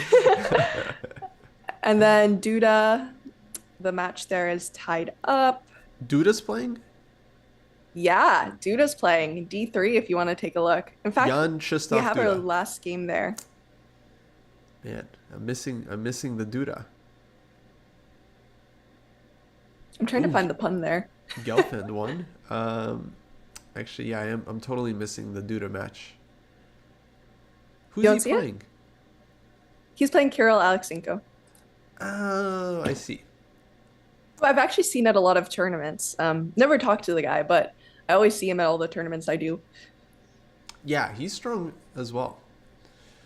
I guess he's now... Actually, I don't know. Did he switch federations or no? I don't know. But anyway. All right, and this is tied up 1.5 out of 3 so far. So since it is 2.5 is our cutoff, as we've explored, that means, if they have a draw, it would go to Armageddon, and if one of them wins, they move on to the winner's bracket here. Right.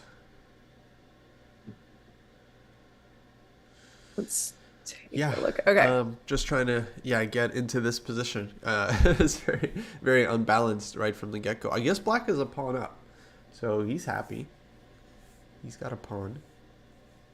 It also seems like black is pretty safe and secure right now. White's king is a little bit out in the open, although I'm not sure there's anything they can do about it right away. Yeah, but long term, you are correct, I think. Like, white's king is a little bit loose. There'll always be some h5, h4 ideas in the position. So, especially when the time gets low, it could become a problem. Kirill feeling good. And if his profile picture is accurate, he seems pretty pensive, pretty happy with his position. I feel like he's... Is that a happy face? Is that PFEP a happy face to you, Kostya? It somehow seems like satisfied. He seems like very satisfied with his situation. Not as satisfied as Duda, though. Actually, Duda looks very satisfied. with his position. Is he smiling in it? Let's take a look. Yes, he is smiling. Look at that. We should have a bingo every time we see a PFP where one of the players is smiling and not looking down, like very concentrated. Smiling PFP, high rating. Yeah. Fair enough. Yeah, and he's taking some time to think. He's a little bit up on time, but not that much up on time. Right. Yeah, chat. What? This is such a complicated position. What would you guys do in this position? What would be your general idea?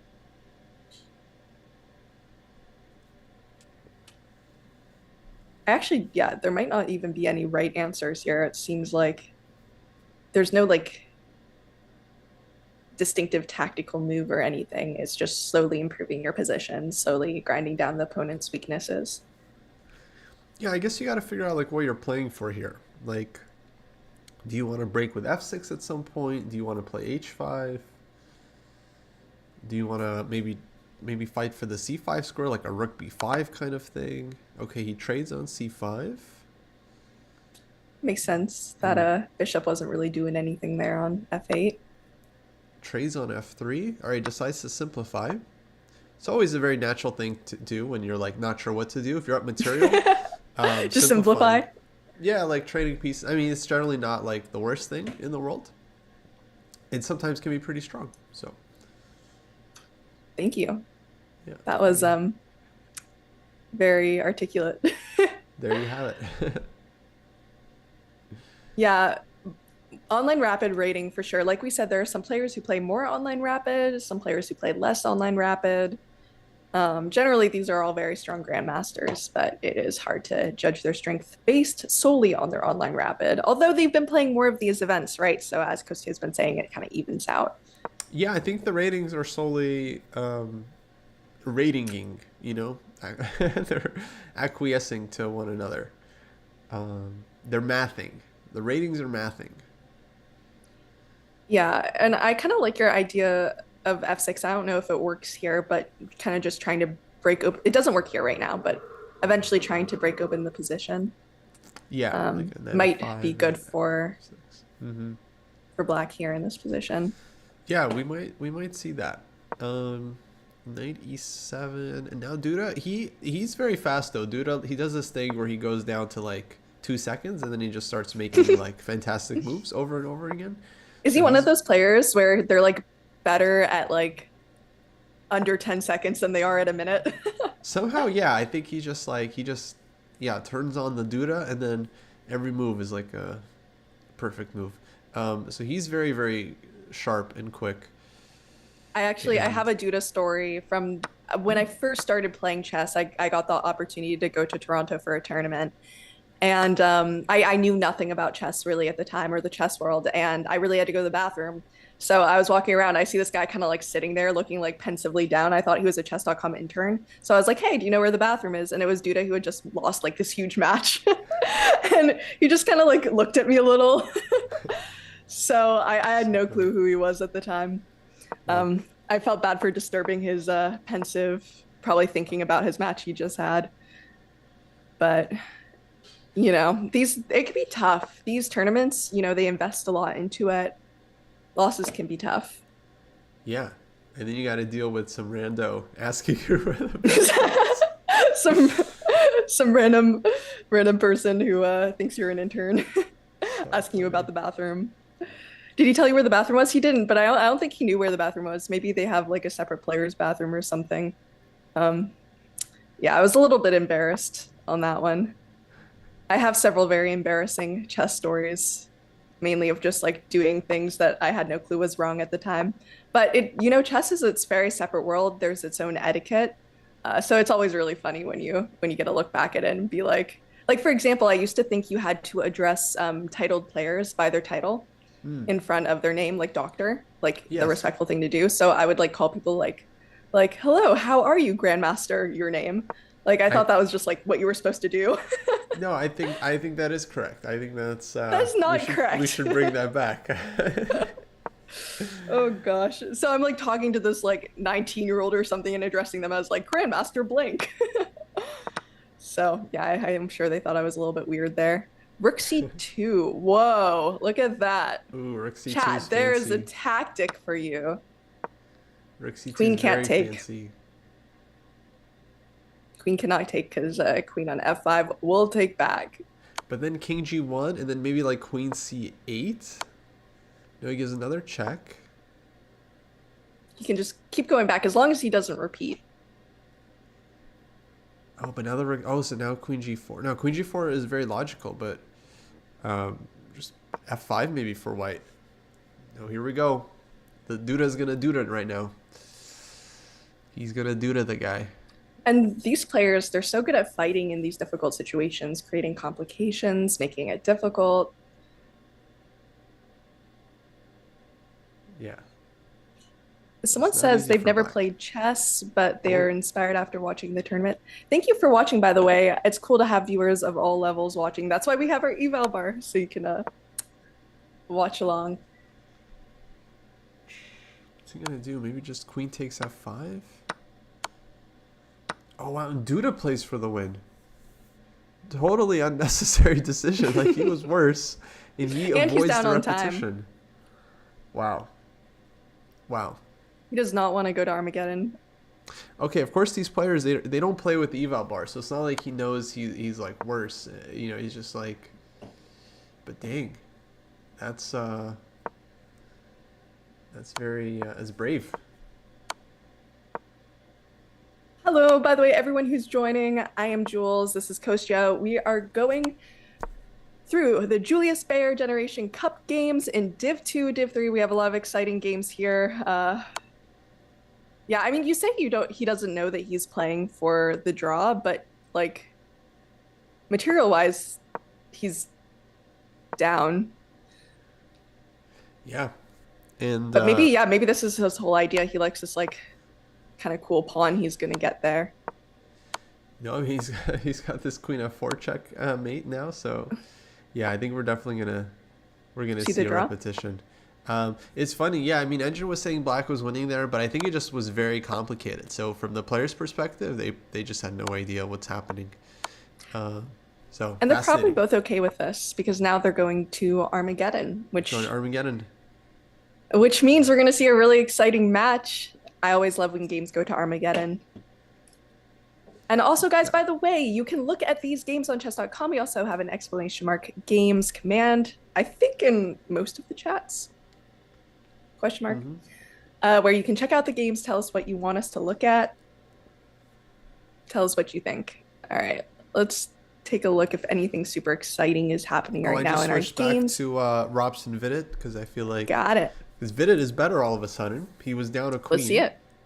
Oh, and yeah, now, right. And now he's raising trouble. Oh, because there's mate. Right. There's mate. Like, he can't... No, wait. What is happening? I don't know what's happening. He can take and go rook b1. That's the problem.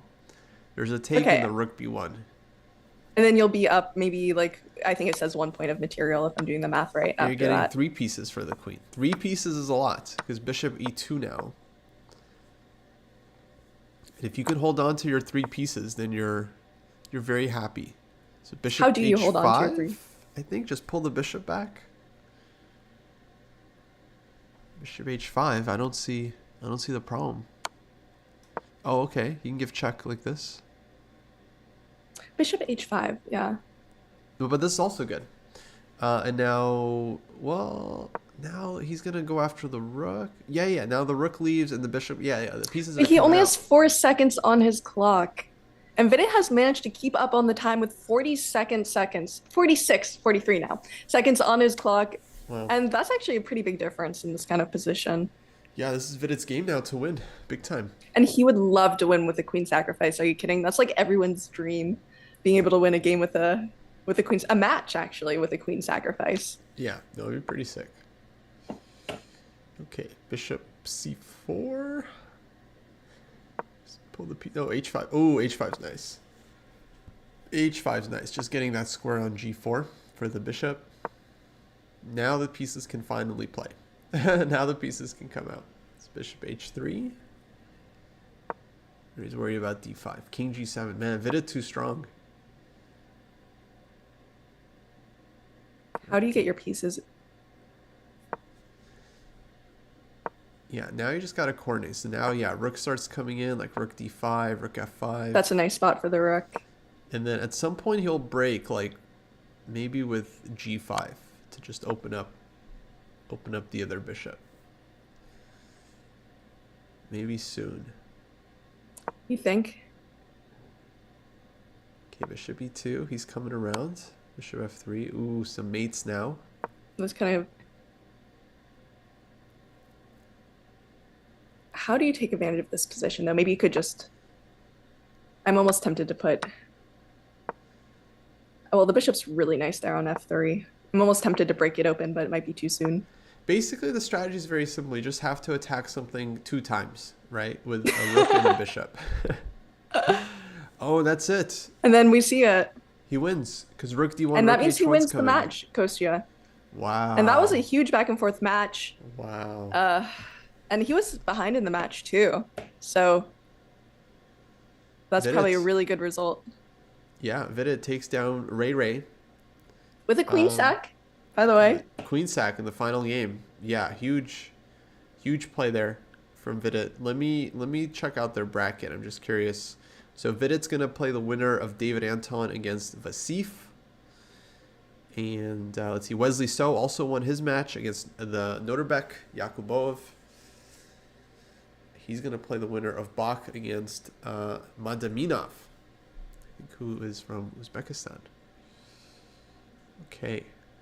So, lots of matches still going. We got, wait, let me bring up David Anton against Vasif. So, Vasif trying to win this game because he's a point behind in the match. Must win situation. All right. Let's take a look. Anton versus Vasif. Sorry, I believe it's D3.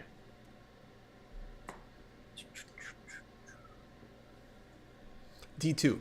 D2? There you go. That's why I'm not finding it. Division 2. All right. Actually, one of the final matches. I think there's only 2 more matches left in this one. Lazovic defeated Oparin. Oh, wow. Huge. And, you know, he's an interesting player. He's a very interesting player. He has some very, very good results, especially in speed chess. But you can't always count on him just yet. Yeah, you can't count on him always to show up, you know, to really perform at his best. But it's probably because he's young, and a lot of that consistency comes from a lot of time and experience. But he can play incredibly well. Like when he shows up, he shows up. yeah, Speedy Gonzalez, like that kid. These kids these days. Yeah, he knows how to move a mouse like really fast, like, and he's also like very fast, like one of these like processing speeds players. They just have like a computer in their brain, basically, just super quick. No, Kostya and I have never played each other over the board. Although I would love that. That would be so fun. But I think it'd be less fun for him. We played some Blitz. You know, play some Blitz. We have? I think so. Really? Are you sure? Not like rated Blitz, but yeah, we played some Blitz. I don't remember that. Maybe it wasn't a very good game. In Chess. Yeah, maybe I blocked it out from my memory. Maybe it was that bad of a game. I don't know. All right, taking a look at this game. Down to 14 seconds. Oof. Against a minute 10. That is a huge time discrepancy. Really using all of his time here. But it does feel like a critical position. To play a streamer, I gotta say. Like, if we played a classical game, that would not be fun. I mean, it would be Why is it not fun. fun to play a streamer? You're a streamer. Yeah, I know. It's just a lot of pressure. You know, I had to play the chess turn in Italy. We're like rooming together, and then we get paired in round 1. You know, it's very difficult. That's really funny. Yeah. It's how it felt at the Botes chess tournament. Every single game was a lot of pressure. Right. It was a lot of fun though, and we all live with each other, right? So you beat someone in just like a really tough game, and then you're going out to have dinner with them. Yeah. Same day. Oof, but in awkward. some ways it's nice. No, I think it turned out well, but I do get what you mean. It can be a lot of pressure, especially if they're friends. What Yeah. was the result of that game, by the way? I won. I won. It Okay, was and very he was still sad. friends with you afterwards? It's very bittersweet. Yeah, yeah, of course. We had dinner. I mean, it was very nice. We had like Italian food. That hotel was fantastic. They like daily they would just have like a menu of like Italian food. You pick your first course, your second course for lunch Oh, that and sounds really dinner. good. So we're eating like 4 courses a day, salad bar, dessert. It's really the pasta. Oh man, I'm still thinking about it. Still thinking about it. You said you I gotta performed get well in back. that tournament, so maybe it was the food. Oh, absolutely. Yeah, yeah. I was because I would, it was one game a day, and I was like, all right, I got to play a good game today and earn my dinner. And yeah, it felt great. By the way, guys, if you have an OTB chess tournament, tell us in chat. I always love seeing when people are going to play over the board.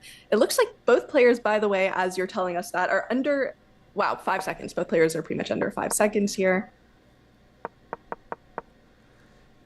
Yeah, Vasif has this nice B pawn, and he had some chances, but there is some tactic I didn't really see. I don't think the players did either. He has to but, push for the win, though. Yes, You're right. has to win this Yeah. one.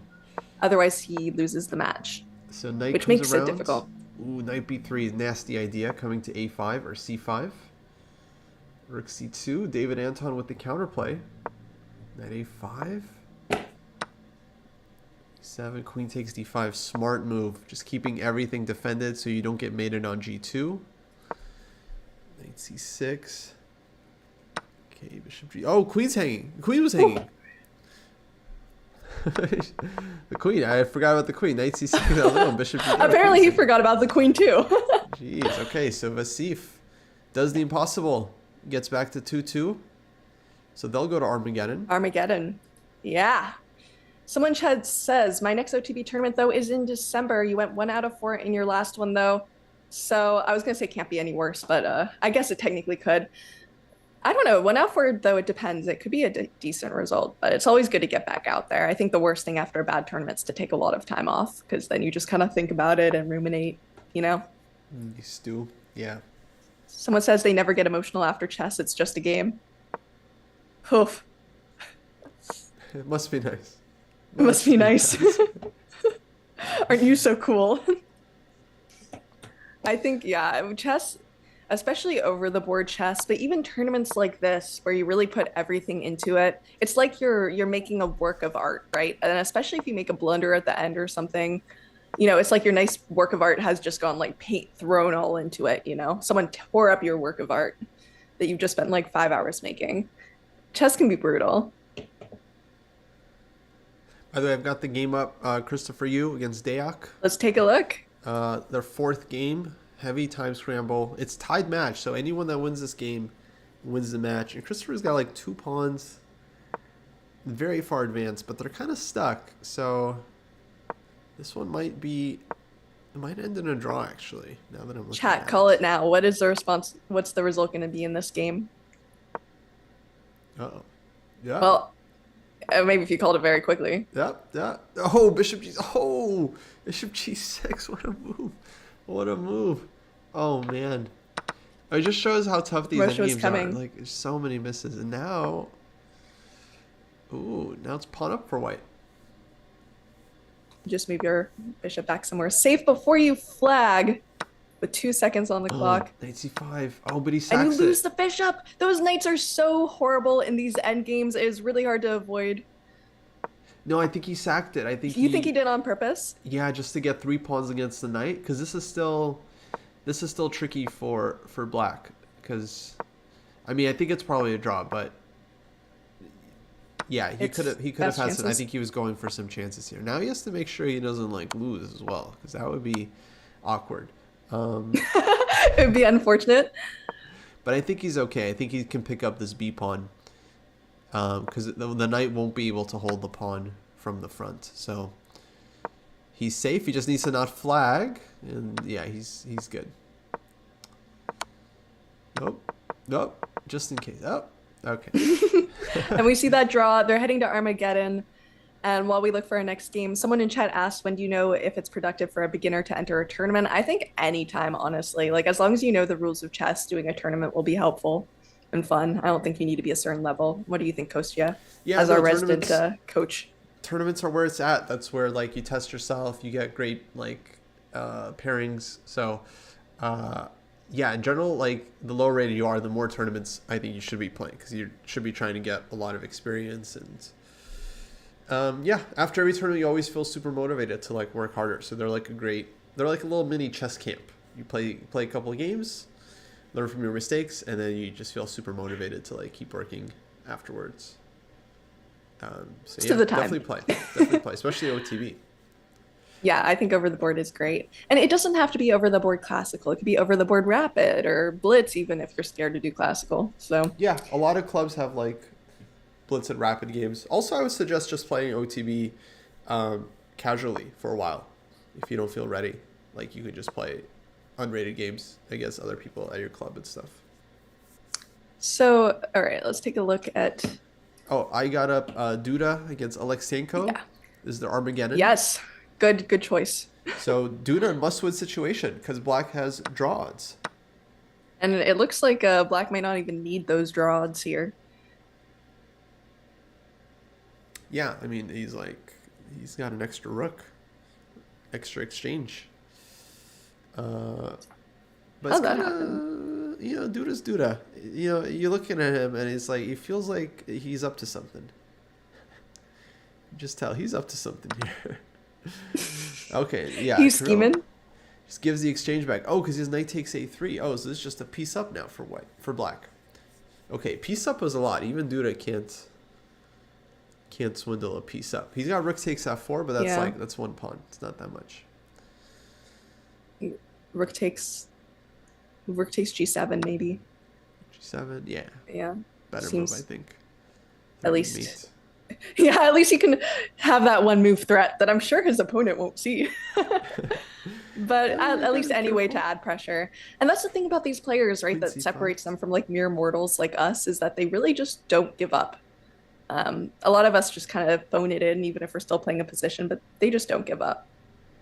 Yeah, it's not easy for Black here, actually. There's like queen c5 still to win back the knight. But queen c5 hangs f3. Ah, okay. So that's Kirill's idea. So at least he'll get the f pawn.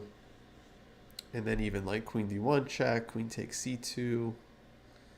So it looks like Black is still in control here.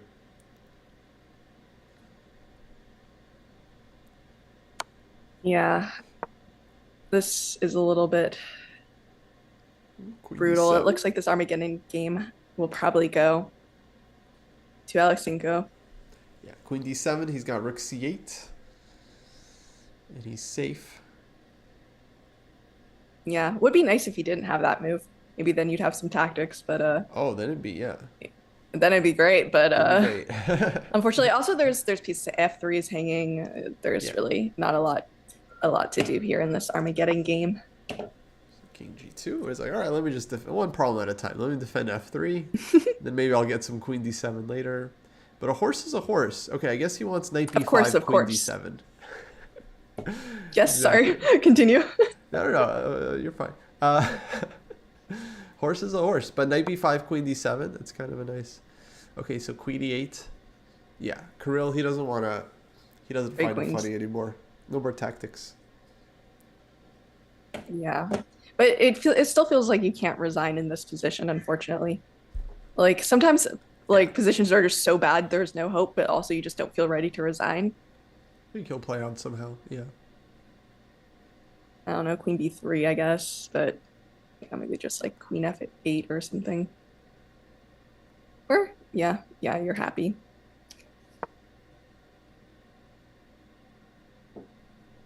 I'll take a look to see if there's any other Armageddon games going on that might coming back.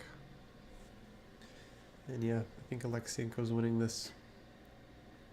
There's a few. There's let's call this one for Kirill. There's Navarra against Basim Amin.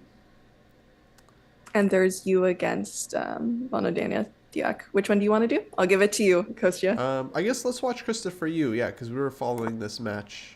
He picks not the end game. This is shocking, guys. Insane. And okay, it should be a very sharp game. Jules, let me take a quick break. I'll leave you on this game for a bit. All right. That's okay. I'll be back. It's in live, right? So it's gonna keep going. Yeah, exactly.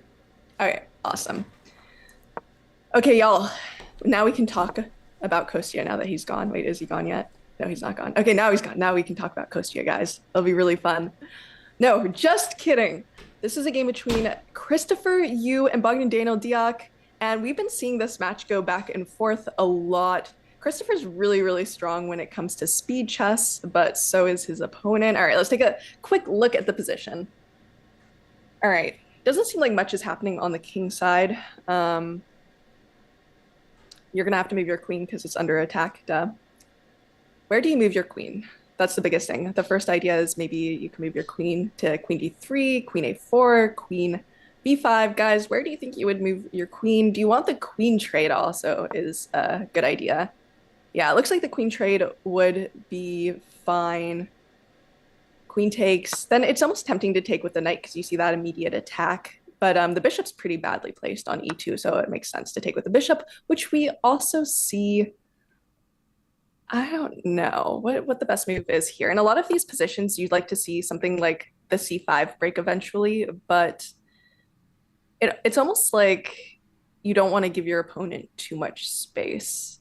I don't know. Based on profile photos, we've been talking a lot about the profile photos of what their moods look like based on it. I don't know why we've been doing it, but neither of these players have smiling profile photos. Both of them are very focused. I don't know. We said it would be much worse to lose to someone smiling in their profile photo than otherwise. But yeah, I don't know. What piece do you take with? Maybe king and then bring your king somewhere safer. I don't know. There's no real clear safe place. Maybe c2 or something eventually. Oh, yeah, nice. King goes on c2. It's always really fun when you try to predict it. Someone says you're brave for even considering over the board. I do not think over the board is that scary, guys. I don't know. Maybe you've had different experiences that you can tell me about in chat, but over the board gets hyped up a lot as super intimidating and super scary, mainly because I feel like it sucks to lose. But honestly, over the board is a really fun experience, especially if you bring friends. And a lot of your fun doesn't have to rely on how you're doing. I know, easier said than done. This makes a lot of sense. h6, just opening up space for their king. g5. When queens are off the board, a lot of times we like this g5 push. You don't see it as much when queens are on the board because it can make the h pawn a little bit weak. But here, there's nothing really to attack that pawn. And yeah, this makes sense. If you trade your knight, you get that bishop with check. That's a really nice spot for your bishop. The bishop makes a lot of sense on that diagonal, that like g6 diagonal as well. Othan says, I find over the board more enjoyable, weirdly, despite being an introvert. I also love over the board. I think it's very satisfying to play. And also, if you're a blitzer, over the board does help your blitz. Not all the time, but the best way to get better at blitz is to get better at over the board chess, I think.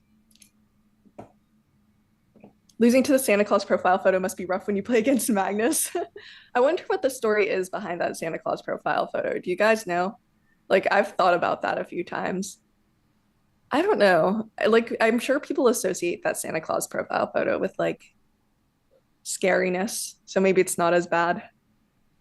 I do think it's cool when they smile in their profile photos, but I guess a lot of these photos are taken from chess tournaments where you don't really smile. In fact, a lot of times when you notice someone taking a photo of you at a chess tournament, either you like try to look like pensive or like pose, or you try to or you don't even notice at all. So we've got this endgame. This is like Kostya's bread and butter. He would love this endgame. Immediately attacking b2. Interesting. Bishop c7. Where does the knight go? Bishop c7. Maybe the knight could go back to c6. I don't know if I would want to put my knight on b3. That's a little scary. But then what would the follow-up be? What would the follow-up be? I guess this might just be a more versatile place to put the bishop, but goes for the bishop trade makes a lot of sense, avoiding the take on b2. I wonder if the bishop will take, then the knight takes, and then you have that really nice active knight. Maybe you can even go for the knight trade, and that pawn will be pretty weak. But I don't know. This pawn on c5 feels ripe for the picking, but I'm not sure the best way to attack it. Maybe bring your rook to c1 when you can. I want to get this endgame real good so Kostya is proud of me. By the way, guys, what is your favorite time control? This is Rapid. Does anyone like playing Rapid? I enjoy playing Rapid. I find it fun, but it's a very difficult time control. And Kostya is back. We were Right. not talking about you at all, Kostya. What's the action? Ooh, endgame. We get an endgame. Ooh. We were just saying that. Okay, but this is interesting because Dayak has to win in order to advance. Right. He So has to win because it's Armageddon and Black has draw odds normally, for yeah, you guys who don't know. it'd be pretty drawish, but that's a problem for White here. He's gonna have to make something up to win this one. We can switch around though if we have another match we want to check out. Yeah, let's take a look. Let's see if Um, anything interesting is happening in any of the Armageddon games. I think there's only one other Armageddon game, yeah, I don't know if which we there's can check any out. Rudik Makarian fans in the chat, but he Let's take a is look. doing well against Mustafa Yilmaz, the Turkish uh, You know what's interesting experienced about GM. this? I think he might be one of the only international masters in this True, two or three, Div 2 or 3 or 1. true. Yeah, but he's one of those like super strong IMs. It's like 2,800 blitz. He'll be a Yeah. GM soon, I'm sure. This king is very, very active. C3, yeah. Look at this position, and Black is White doesn't draws, even have a check. Yeah. so he's winning this comfortably. Yeah, there really is not a great way to push as White without getting mated. And we see Yeah, that King C3. I mean King C3 I mean, forces a draw if Black wants. You could just give checks and go back to H2 and H1. I think that's what he's gonna which do. he's gonna do. Yeah, Which is why you have to ignore Eval, who's like such a huge mistake. Like, no. They're happy with their draw, even yeah, if maybe they could push in a position. exactly. Like And maybe he was winning after yeah. King B3, but he doesn't need it. Yeah, he just needs a draw to advance. So Rudik, he's gonna go on to the next round. Let's go back to Christopher. So And my Christopher mod needs to hold this. says I'm playing lots of Rapid at the moment because I'm really bad at Bullet and sitting on my Blitzpeak. Honestly, whatever gets you playing Rapid is really good. I mean, Rapid, like we said, is a really hard time control, which we're seeing a lot of these players getting into time trouble, mainly because Rapid is tough. I mean, they need to play really accurately. You can't just play tricky moves. You have to play incredibly accurately, but also not get super in time trouble, as we've also been seeing. We saw a few players flag Yep.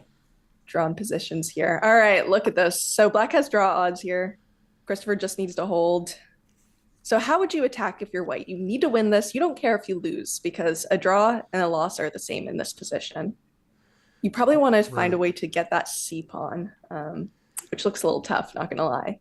Yeah, I guess my instinct would be, yeah, like play Rook B1 to defend the B pawn, and then go Knight C4 to try to fight for some squares. But yeah, I wouldn't be happy with this as White because it feels very drawish, and there's no increment, so he's down like 50 seconds against Christopher Yu, who's like we mentioned, Speedy Gonzalez type player, very fast. Yeah. And generally, this is one of the rare situations where people are happy to play with Black because they get draw odds. So Right. they can kind of just sit back, play their Berlin, or just something very easy, their Slav, and just try for the draw. Meanwhile, the white pieces has to really push in these drawn positions. Yeah, he's gonna have to come up with something. So at some point he's gonna break the E4 or B4, but Christopher should be able to react promptly. Okay, E4, Knight C6. It's always interesting to see how they try to pull a Magnus, who is known for doing very well in these kind of drawish positions. Yeah, he's kind of shown like that you can win anything basically if you're good enough.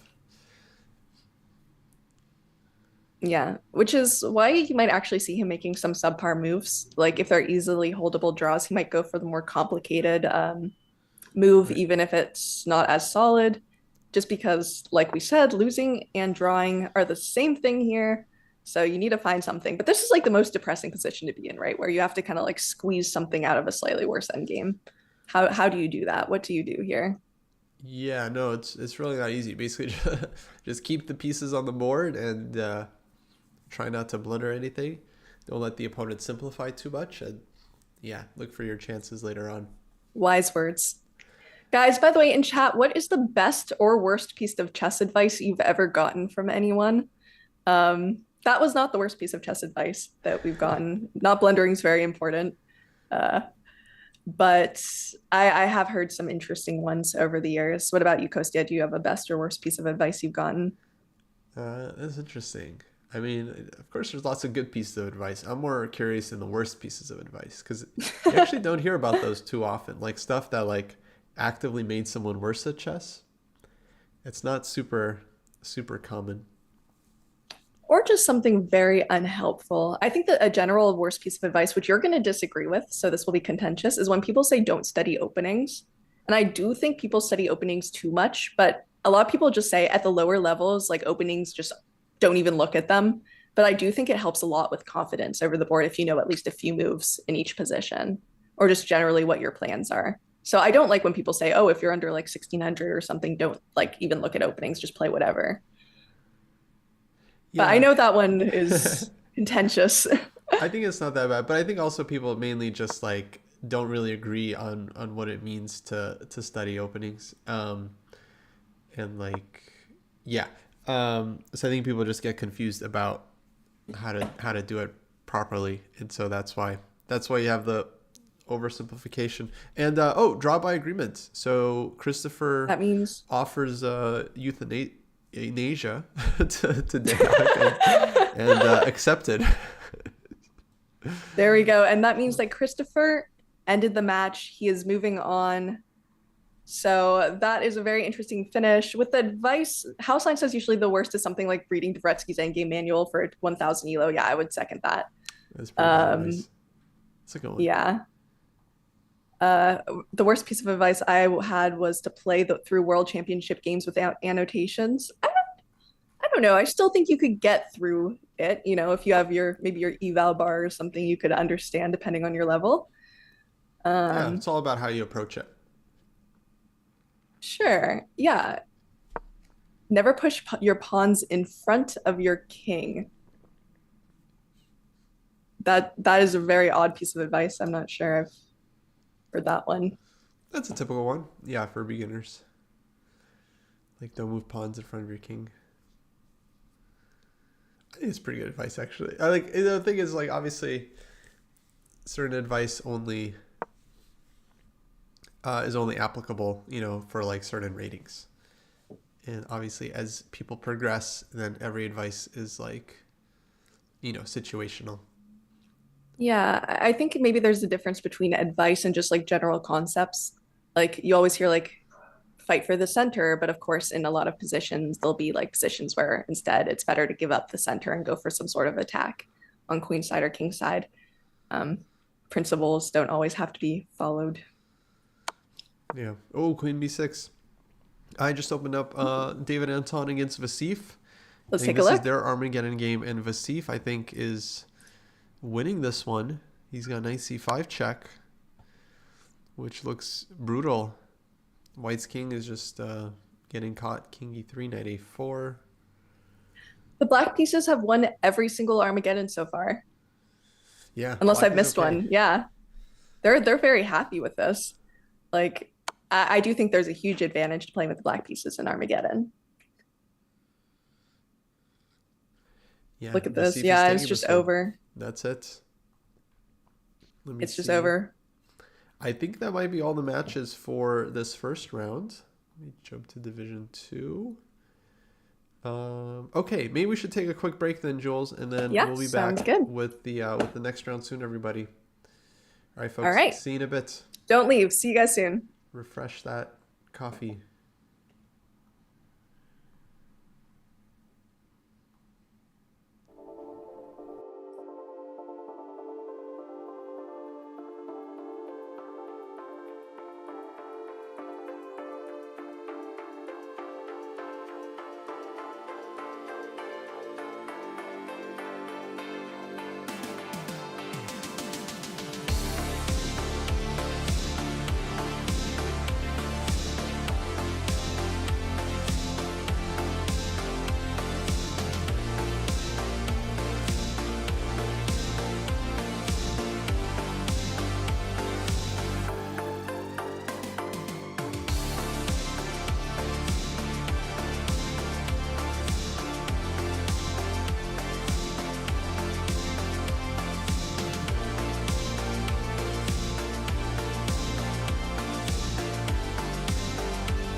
Hello, hello, hello, everybody. Welcome back. We're about to go into our next games in Div 3. Lots of exciting people to see. But first, we're going to talk about Vichy versus the world. Now is your chance to play five-time world champ Vichy Anand. In honor of 25 years since Garry Kasparov's iconic game against the world, legendary GM Viswanathan Anand has volunteered as tribute for the next game. Vichy versus the world. To join the Vote Chess team of chess.com, players and creators use !PlayVichy in chat or visit go.chess.com/playvichy and bring your A game. It's going to be a lot of fun. So make sure to do that, guys. Yeah, And I'll be playing. Yeah, you'll be playing. Okay, look at that. I might be one of the analysts. We'll see. Ooh, very, very exciting. So you'll have to make sure to outvote Kostya's moves, guys. Exactly. All right. Everyone Should we take a look at the... Yes, let me switch back. So Division 3 is back, folks, for their next round. You're watching the Julius Baer Generation Cup with Kostya and Julius Gambit. Thank you. Humble hosts. I appreciate that. Very exciting. And we are going to get on. I think the games have already started while I was getting my lemonade and Kostya was... I don't know what Kostya was doing. I was on break. Something. So we have a lot to get into. Let's take a look. Also, as always, you guys can go into the games, see one that you like or someone you want to follow, and we'll probably listen to you when it comes to what games to see. So always a lot of fun. Yeah, just let us know, folks. We're happy to jump around. I'm just gonna switch one thing up. Yeah, sounds good. I got the Hans Niemann against Christopher Yu match open. Oh, fantastic. I think this is the big match of the round. You know, this is the disrespect. I agree. Bowl. I agree. And it looks like Christopher Yu is off to a little bit of a troubled start as he is down 3 minutes on the clock. Yeah, he's under some pressure here. So Hans has a good position in the first game. Nice advantage. And for you guys who don't know, they are both strong, talented, young US players, which is why we joke that it is a grudge match, because two people from the US, they know each other quite well, I'm sure. It'll be interesting to see how the game goes. And I think both are capable of beating each other. Both are very strong players. Yeah, really, really sharp blitzers. You know, they're like online specialists, both of them. They're not both online specialists. How can you call someone who's like top 20 in the world and like someone who's like probably he's probably top for juniors, Christopher Yu, he won US juniors, online specialists? Well, I just mean they're both I think they're both ranked higher online than they are in classical. Everyone's ranked higher online than they are. Well, most people are ranked higher than they are. Some are like really ranked higher. Like, I mean, ranked by like Hans is like number 5 in the world or something in Blitz. And then in classical now he's like top 20 or so, and then Christopher is like top 10 in Blitz and Bullet, but in classical he's a bit, I don't know, if you're good at online, you're an online specialist. Okay, that's how it works. So is Magnus an online specialist? No, because he's also world champion, so not him, but Hikaru for sure. He's number 2. Online specialist. We have some controversial opinions here in chat. Do you agree with Kostya here? I disagree with some of what Kostya says about chess. Some, not all. He has some good advice sometimes. I think it's fun. You got the onliners against the legacy, what I call them. Oh boy. But it is kind of interesting when you see a matchup of someone who is very specialized online versus someone who's just very, very strong over the board, because anything really can happen in those kinds of matchups. But that's not what's happening here. Sorry, that's not what's happening here. These two players are both very strong online and very strong over the board. So these guys are good at both. Yeah, although Hans is a little bit higher rated in or actually probably a bit higher rated now than Christopher Yu in classical. Hans has jumped ahead. Yeah, they both used to be about 2,600. Now Hans is well above 2,700. Christopher, he's still in that 2620 range or so in terms of his FIDE. But he's had some good He's events. pretty young. He won the U.S. Junior Championship not too long ago, so he's doing Yeah, good. that's what you were saying, which means why Hans Niemann and him will probably be meeting in October for Right. the US Championship. U.S. champs, so U.S. champs preview, They're big both time. playing. Yeah, that will be a lot of fun. And we see in our game here, okay, the move. Oh, Wow, wow. knight All right. c8, tricky Knight defense. c8 takes, you take f7. Yeah, and then not clear Then who's what? happy there. White's bishop is kind of shut down a bit. I feel like he Yeah, wants king's to keep active. his dark squared bishop. Maybe bishop c5, bishop d7. I don't know. Tricky, tricky. There isn't really a great place for that dark squared bishop to go. Maybe bishop h4, drop back, and then go g4. That makes sense. But it's probably what Hans is thinking about right now. Okay, And bishop he goes e5. bishop g5. So similar idea. And yeah, All right, look. basically same thing. Yeah, me and Hans. Two similar players. He's in a pod. So bishop f4 now. a3, maybe a3 to bring the rook in. Rook e1. Oh, a3. Look at that. So, by the way, chat, who are you rooting for in this match?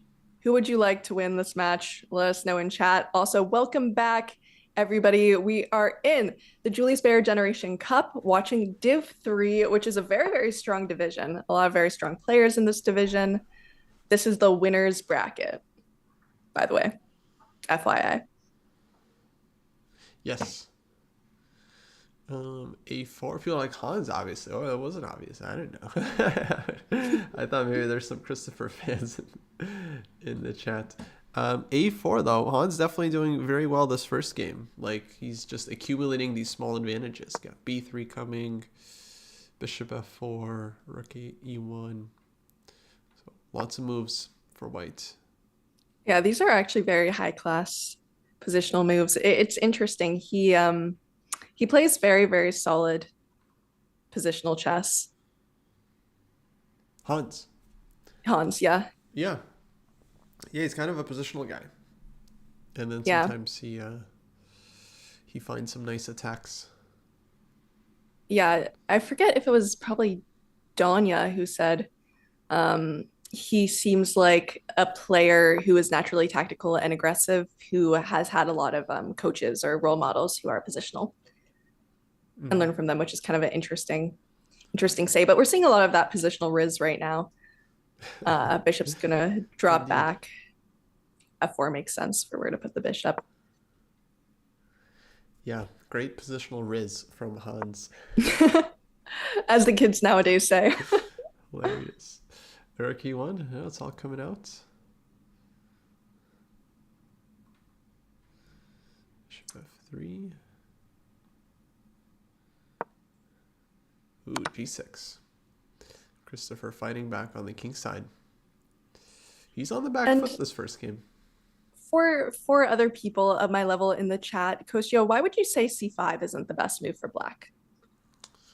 Ooh, c5 because it opens up the bishop on g2. So d5 hangs, sometimes with check, sometimes just hitting the rook. But yeah, even if you just move the knight, then the d pawn becomes super, super weak. With no way to defend.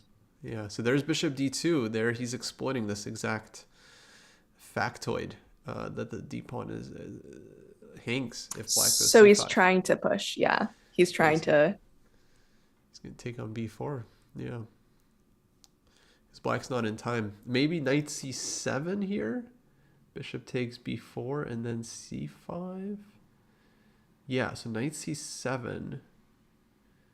Then maybe white has something else after knight c7. I don't see what though. But knight c7 Yeah, looks it's like kind of a only different move. position. Knight c7.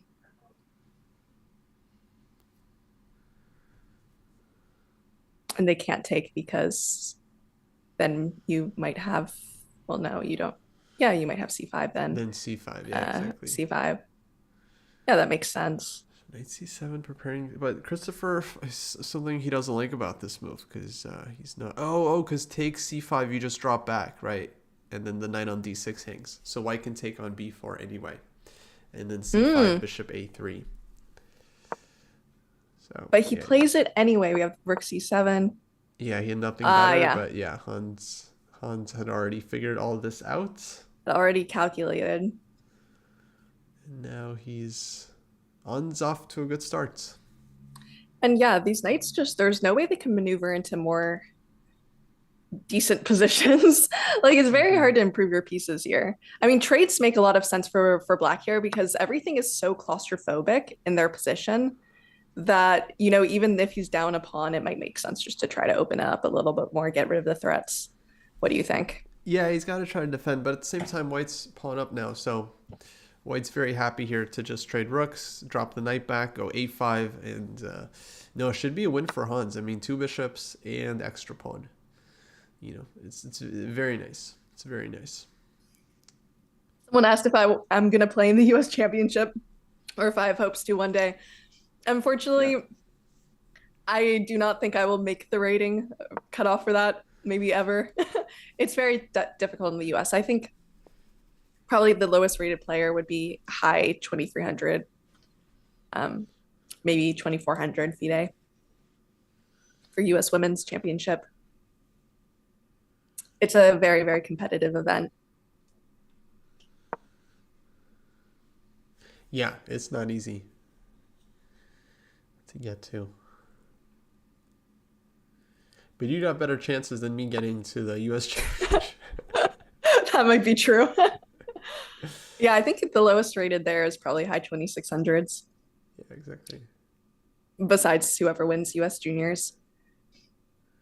Right. Yeah. The thing is, there's not much qualification other than the U.S. Girls Junior. So someone said Rose Atwell is the lowest rated player at U.S. Women's. That's true because she won, I believe. No, did she? Oh, she got wild card? She got the wild card spot, yeah. Oh, wow, wild card spot. I was going to say usually they bring in someone from U.S. Juniors, but I believed Alice Lee won this year, if I remember correctly. But yeah, Alice, she qualifies by rating. She qualifies by the juniors. Yeah, they can bring in someone else. She's got like a birthright to play US.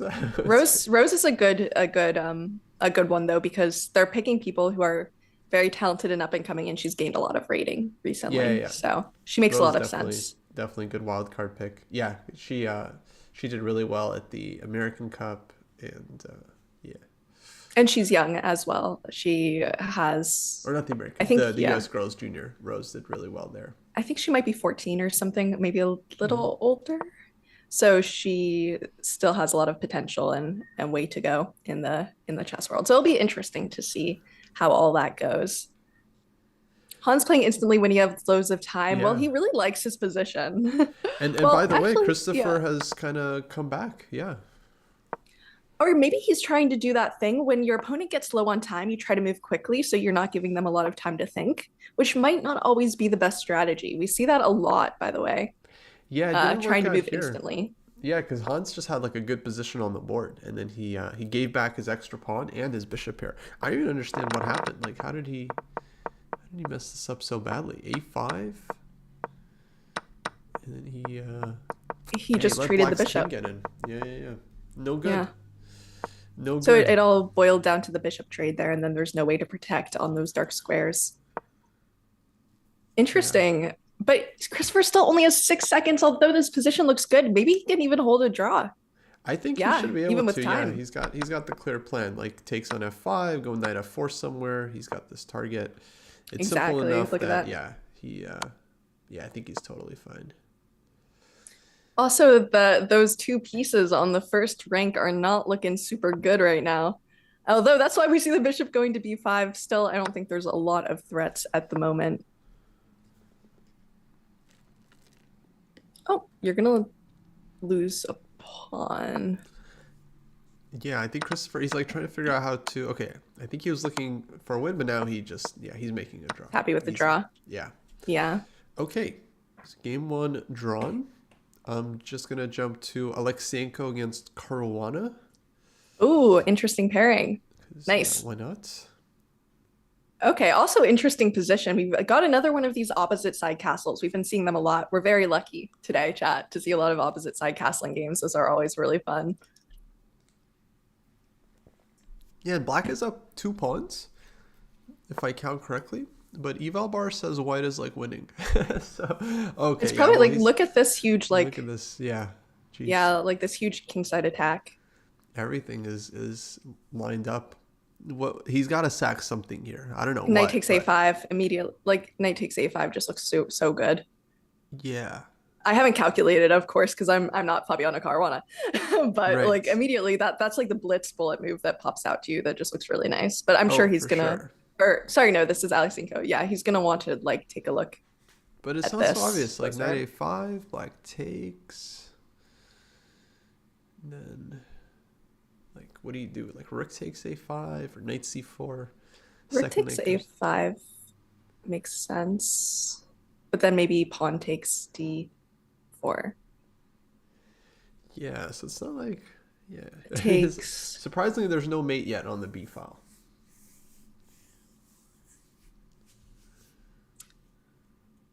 maybe you could what if d5 after takes? Knight Like takes knight a5. a5 and then d5. Yeah, maybe. Yeah. Takes Queen d5. Where does the queen a8. go? Queen a8. That doesn't look like a really fun place for the queen. You got rook takes a5. Yeah, something like that, actually. Oh, he misses But he it. decides not to go for it. Come on, Kirill, calculate for one. No, I'm just kidding. Fired Yeah, on he the was spot. No, he no, was it's a calculating. difficult thing, especially against someone like Fabi to go for. Like he's known as a great calculator, and sometimes just going for these sacks, especially when you can't see to the end of the line and your time is running out, is not Yeah, the easiest thing. super You tough. spend all this time calculating these, and then you see you have a minute left, and you just play something. Hmm. Great to see Jules and Kostya commentating. I agree. I agree. It's great to be commentating, especially with Kostya. Thank you, folks. Thank you. Yeah, yeah, I think we make a good team because you know, like, look, we don't have the fancy bells and whistles of Division One with their Oslo studio, you know, their ivory tower, but we've got a pretty We've chill got vibe. heart. Yeah, we got We've heart. got the country is our home. We've got our cows, our farm, and heart. A Yeah, lot of heart. yeah. Country road, take us Take me home. home to the place and singing. They don't sing Yeah, in Division 1, do they? Huh? yeah. It's in their contracts. They're not allowed to because they'll have copyright issues. We don't have those here. We might.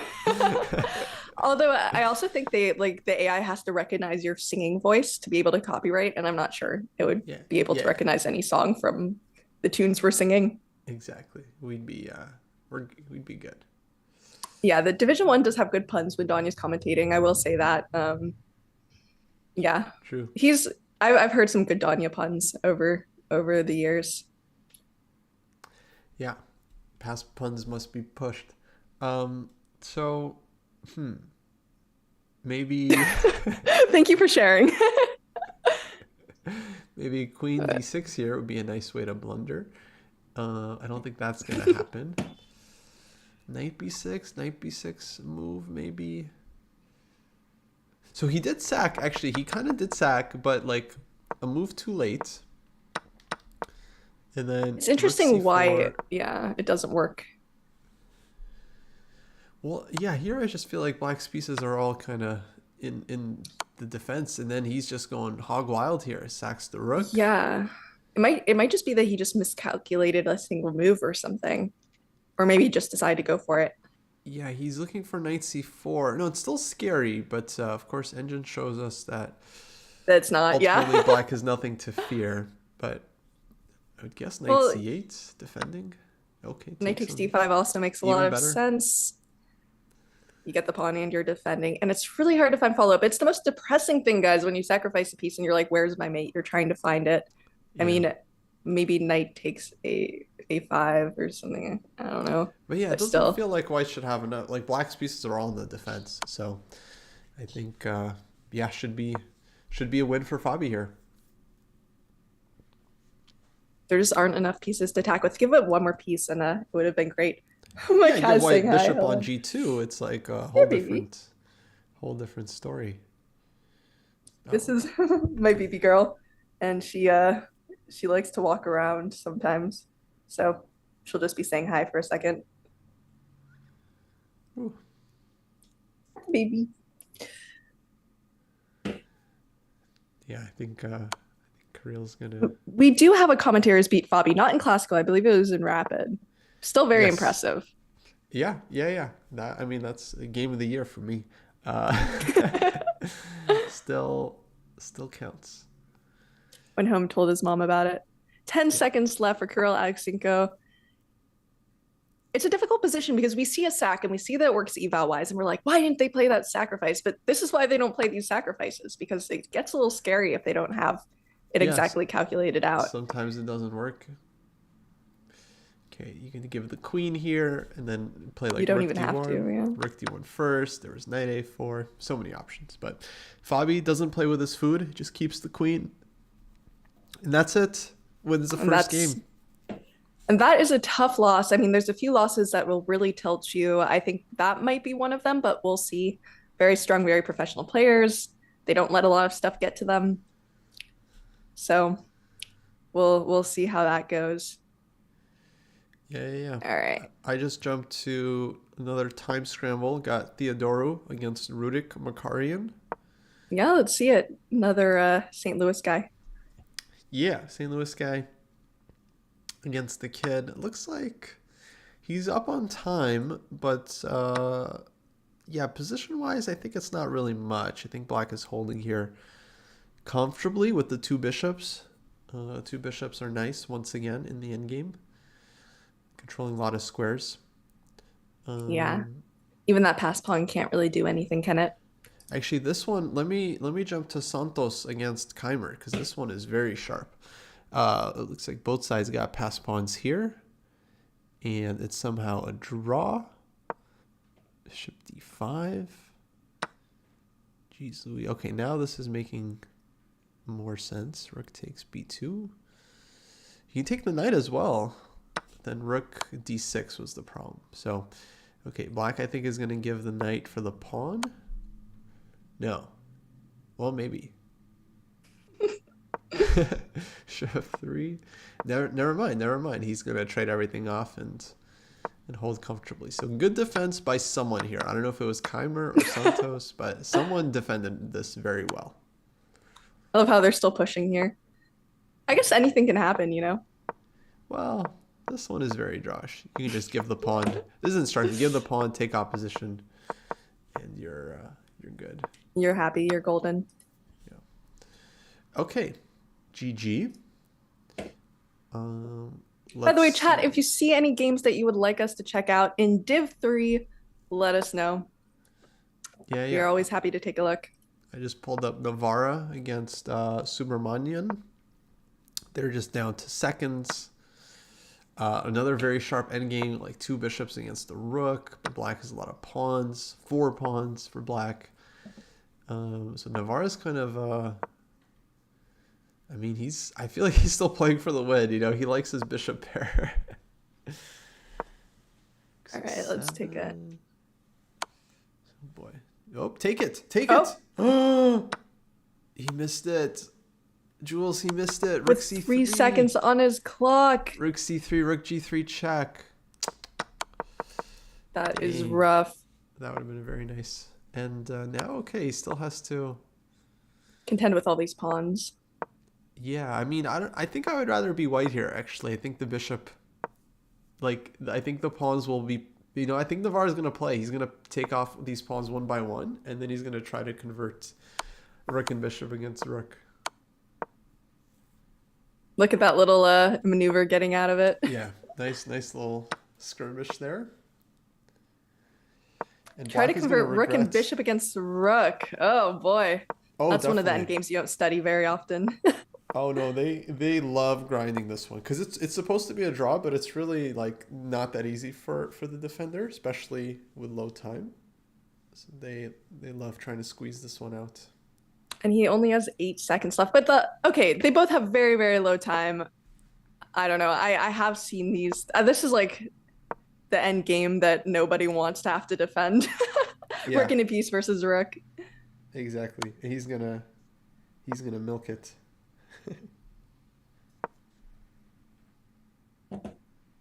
All right. While we're seeing if that draw takes place, I'm going to continue taking a look. By the way, chat, where are you tuning in from? By the way, what is your time zone? I know it is kind of a good time zone everywhere for streaming at the moment. So let us know where you're tuning in from, even if it's not a place that's especially cool, like where Kostya lives. Hmm? JK. I'm making fun of Missouri. Oh, I see. You're lucky chess.com tagged me in something. I'm distracted. Let's, yeah. Okay. And then we're draw going to get made. our draw. And you see they can hold it, which Wow. could we chat? Could we really hold that? Sometimes you just look at these and are like, could we actually hold it? Like, for example, there was like a Philidor position or something similar to that, like some easily holdable endgame with a little technique with Nemo versus Gen Yu. And yeah, and all of us girls were like looking over it and we're like, okay, we should be able to hold that. But could we really against Jen? Could we really hold that end game? Sometimes it's tough. Like you think you know how to hold it, but then in practice it's difficult. Yeah. No, that's why it's very important to practice endgames OTB. Like it's not enough to just read about them in a book because it might all make sense, but yeah, until you actually do it yourself, you don't really have that muscle memory. So yeah, very very important to practice the end games because like Philidor, yeah, you should be able to hold it even against Gen U, but without practice, you wouldn't feel confident. So you need the practice to feel confident. It seems we have a lot of people tuning in from the US. Lauren's tuning in from England. Yeah, lots of US people right now. Makes sense with the time zone as well. All right. Any interesting games that we see here? Yeah, Let's I take brought a up look. this game between your namesake Jules Moussard against Let's see Rasmus it. Svani. Jules lost the first game, but he has white and very nice position in the second game. I once told Jules that he was the less cool Jules, and he said, "Oh, okay." And obviously, he didn't believe it. And he might be right. I think he's probably the cooler Jules, but I I had to remember stake my him. claim on the name. I remember him saying something else, but I forget what he said. What did he say? What do you remember? I thought he said something like, he said like, you Oh, think you you're the think you're the cooler cooler jeweler, Jules or Jules? Yeah, that's what he said. something. Maybe I wrote it back in my head to be less. Yeah, he said, "You think you're the cooler Jules?" He just said it Yeah, so because, and I skeptically. didn't. So that's right. That was You fair. know, he definitely But he is thinks the cooler he's Jules the in this position. Yeah. in this position. He's certainly the cooler Jules. Yeah, he's got like the rook. I mean, this is his tournament. The Jules Baer Generation Cup. His The tournament to win. Julius. Yeah. Well, I guess Jules could be a name for Julian or Julius or something. Jules Yeah, is a exactly. nickname for a lot of names. The Julius Massard Baer Generation Cup. There we Julius go. Massard Gambit's Baer Generation Cup is the Yeah, official that's name, it. I You think. got it. I think it's like Spanish names. Like every generation of the tournament, you add a name to A it. name for the Right. winner. Yeah. Yes. So it would be like the Julius Magnus Hikaru Cup. Exactly. It's very good. That'd be kind Yeah. of funny. And then you make commentators try to remember it each year. It's, okay, it's a lot of pieces for black on the king side, but white's got these pawns on the queen side. He's just pushing. And we see this structure here, like this double G pawn structure, Double very pawn. safe Yeah. for white's king. That There rook isn't, d1. I was gonna say there isn't really anything scary that black can do here to the king side. There's no good way to get in. Oh, nice. Yeah, white's just kind of covering everything with the knights. Queen c5 is cool, trying to trade. Black doesn't want to trade. He wants to like take on d4. Because he's down so But much material. Yeah. yeah, maybe just d5 now. Just keep it pushing. Keep it pushing. Honestly, pretty much anything I think would work here. Like the queen is so overloaded, defending everything. There's really not much that can be done in this position, but he's still taking his time and thinking, which is a good strategy. Taking your time, even when your opponent's under time pressure, you never want to be the one to blunder. Yeah, you've got 4 minutes in a winning position. You should just spend your time and like find good moves. You don't want to, You don't want to Hans it up and like just play You don't want to go fast. like queen d4 or something. Yes, exactly. Queen That d4. might also still be winning even, but Yeah, it could be. you know, That's like how you could good give White's back so position many is. pieces and you can still win. Yeah, that's funny. Yeah, I think he's gonna convert it and get back in the match to 1-1. That's it. 1-1 equalizes with the pawns. Let's see. I wanted to check out. Okay, it doesn't look super exciting. There's a fantastic match going on. Gelfand Korobov. I mean, talk about legacy picks. Gelfand Korobov in Division 3. But they don't have the most exciting position, so I think I'll skip over it for now. We have Kamsky Sindarov. Now, this is nice because this is a real generation cup right here. You got Kamsky, who's definitely a member of the previous generation, against Sindarov, a member of the new age, one of the Uzbek super talents. Yes, So this could be a fun one. This could be spicy. very strong player and very good at blitz and rapid as well. Yeah. Yeah, they both are. I mean, Kamsky, he's a former candidate, basically. He was like number 3 in the world at one point. Oh, So he's he a was, legend. yeah, a force to be reckoned with.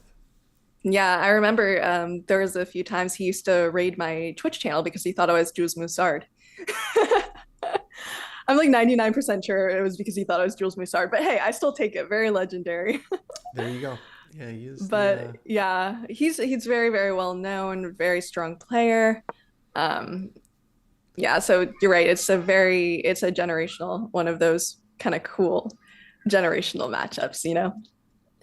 Famous legend, absolutely. And It's he's also nice to see it in rapid, which is kind of like a combination of, well, this is going to sound obvious, but combination of blitz and classical, it feels yeah, like. So you all in kind of get that between. online skills, but also the experience is helpful. Right. It's really a double-edged position. Like white is active, but black has this A pawn. He can just start pushing like A4, A3. But I think Sindarov has some dirty rook takes D7 tricks in mind. Just take on E6, take on C6, but is that so good? I'm not sure. Yeah, Kamsky doesn't believe. But bishop D6. Okay, that's white's idea. Looking to blockade. It's kind of a nice place. 4-time U.S. champion. 4-time. 4-time US champion. That is wild. Thank you for the chatters who say I'm the coolest, Jules. I appreciate you lying to me on that one. Yeah, 4-time US champion. That's crazy. I think maybe 3-time. At least 3 or 4. A bunch of times. Yeah. Multiple time US champion. Multiple time U.S. champion. There we go. What are we gonna do? But Wow. So I yeah. accepted this chess.com collaboration request, and I have 1,000 likes on my photo all of a sudden. Look at you, so popular. Because I guess they're also collaborating with Sagar Shah and Tanya Sachdev and James Canty. Okay, so they're probably pulling in most of the likes on this one. Wow, that's fast. Jeez. Kostya, boomer, learning how likes work. Yeah. No, I mean, especially like fans from India, they're very, very dedicated. So you post anything India related, you'll get likes, retweets. People are very excited. That's true. They care a lot about their chess. It's really cool to see. Absolutely. Yeah, and it's also, especially since chess is relatively new in India. Like chess at the highest level is relatively new in India. They didn't have a grandmaster until their first world champion from India, which is kind of crazy. I know. The fact that Vishy is not only the first, Indian GM, but also the grandmaster, insane. And Yeah. now we got Gukesh, who's going to inspire another like 20 Gukeshes. Yeah, it's over. It's over. Second place is where it's at. Yeah, they have a lot of passion, love. They also have a lot of federation support. The government has been supporting chess a lot, which is amazing. Yeah, there's just a lot of reasons why chess is really thriving in India, as we can see in the Olympiad. Prague as well, exactly. Just huge new generation. His sister, Vaishali, huge generation of chess coming up in India. Yeah, no, Prague's a beast. You got Vaishali, you got the other young girls like Divya and Vantika. Yeah, they crushed it at the Olympiad as well. Yeah, and speaking of other places that are fostering a lot of talent, Uzbekistan is one of them as well, where Right. this player comes from. So That's true. Yeah, yeah, Sindorov. they He's got bronze, right, in Olympiad? this latest one. Yeah, they got bronze, Yeah, which was pretty decent because I mean it was a very competitive Olympiad. A lot of strong teams. yeah, definitely. They have a lot of strong players for sure. I believe I played a candidate master from Uzbekistan in one of my over the board tournaments, and he was rated 1900, a fairly young guy. And he was just so good. I managed to get a draw just like very luckily, one of the most lucky games of my life. He was just so good. Oh And wow. then later I saw him play a rapid game and I think he either drew or beat this guy here, Yakovir Sindarov. So shows that they can be a little bit underrated from Uzbekistan. Right. Very strong, lots of strong talent. So No, the Uzbeks are it's very coming. interesting to see. Definitely. Definitely. And here in this position, we have actually it's Yakovir Sindarov who is struggling a little bit with time 25 seconds to a minute and 44 seconds here in this position, which is a little bit tricky, actually. It's looking less dry. What do you think, Kostya? Yeah, it's very complicated. I mean, definitely definitely it's double edged. Like I don't even know who I would prefer to be honestly. His black is nice and active, you got the light squares, but this a pawn is stuck and could hang someday. And then d6. D6 loosens the knight a bit. Oh, but But I we guess just he's saw a going move for that knight was e5. apparently a blunder with the rook d5. Yeah, I don't know I why.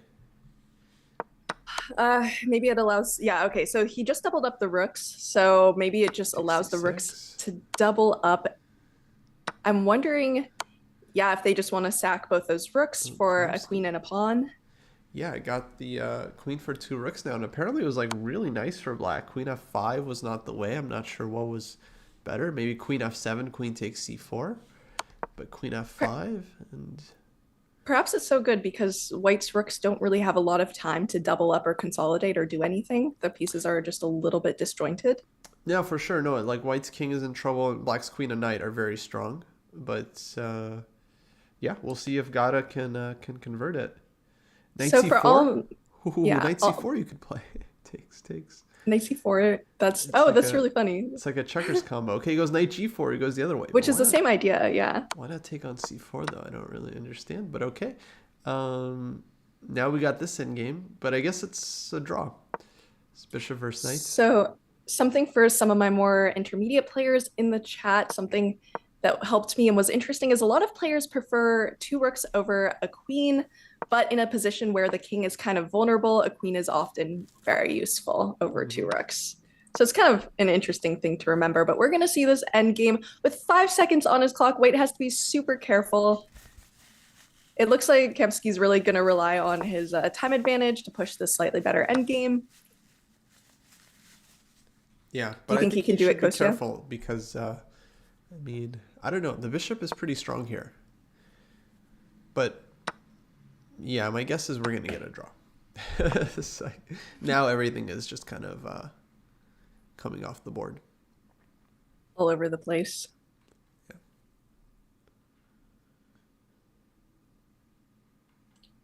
Looking through the games, it looks like Fabi's about to be 2-0 against Kirill Aleksenko. Musard and Svein are 1-1 in their next match. Same with Hans and Christopher, 1-1 in their next match. Yeah, a lot of like drawn matches so far.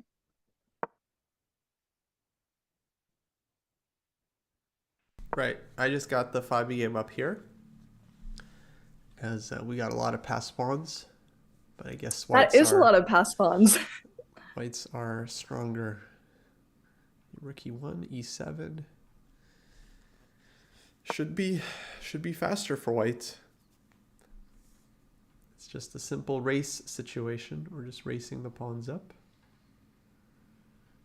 Yeah, there's no real way to if you try to put your rook behind the c2 pawn, you're going to end up being faced with white's own promotion.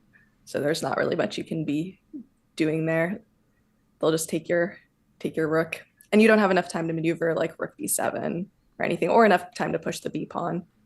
So there's not really anything you can do here.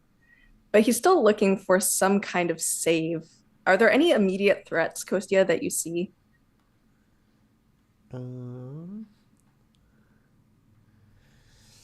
For black, not really.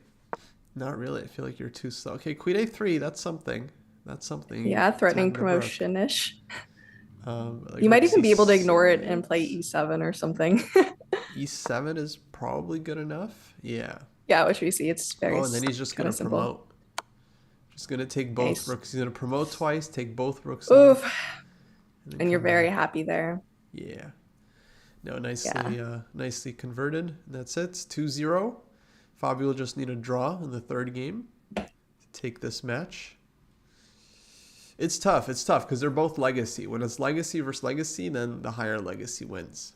It's only when you have an online versus legacy that the low rated player can like pull the Is upset. Alexenko a legacy versus an Yeah. online? He's legacy Okay. for sure. Yeah. All right. I apparently Hikaru's online, so what do I Karu's an know? onliner, right? Yeah. Okay. Goes legacy. There we go. Okay, Okay. let's See see. who else.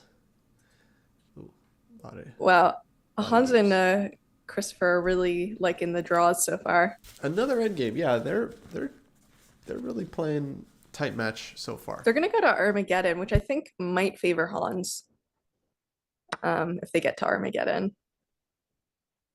Although actually Christopher's very, very quick. And he's a very strong online player as well. So it could actually be a toss-up of either They're way. both fast. So here you have a classic online versus onliner, and the better onliner is probably going to win, which I think is, Hans. He's done better recently, but we'll see. It depends what form you is in right now. He can Exactly. be very, very strong online. One match, At anything his can peak. happen.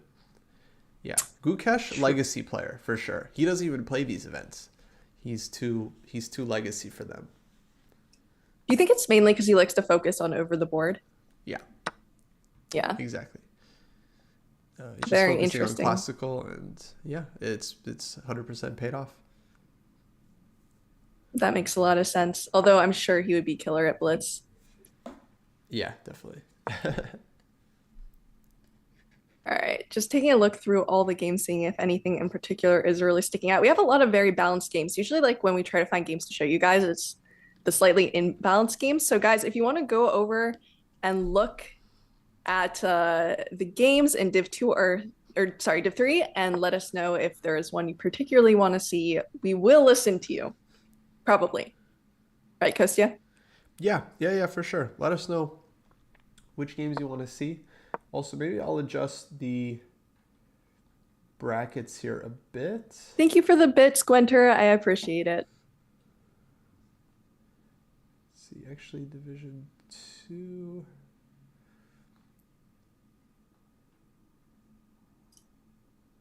Is Christopher playing on a tablet? Is he? We can't see you. He does that sometimes. I don't know if he's doing it today, but he has been known to play on the tablet, which is kind of funny.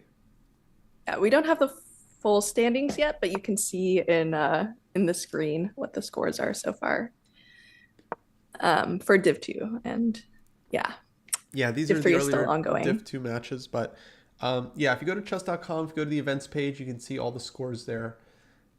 Basically, these are knockout matches, and we have multiple divisions. Players are trying to win a division so they can advance to the next one for the next event in the tour. But in general, they're just playing knockout matches. They're trying to win every game. Most of the matches are best of 4 games. All right, we have kind of an interesting game here with the Keimer game, Keimer versus Santos. Yeah. If we want to there, take a look. ooh. Yeah. Look at this king, the pawns, that bishop on a7 is having a blast. It looks pretty nice. Although that queen on a4 is kind of like late for the party, that queen on a4 I'm Yeah. sure is doing something, Let's but see probably how wants we to got move. here. So d5 takes, rook c2, queen d7, queen a4, and then rook takes f3. Keimer with the exchange sack. Very, very nice, very thematic.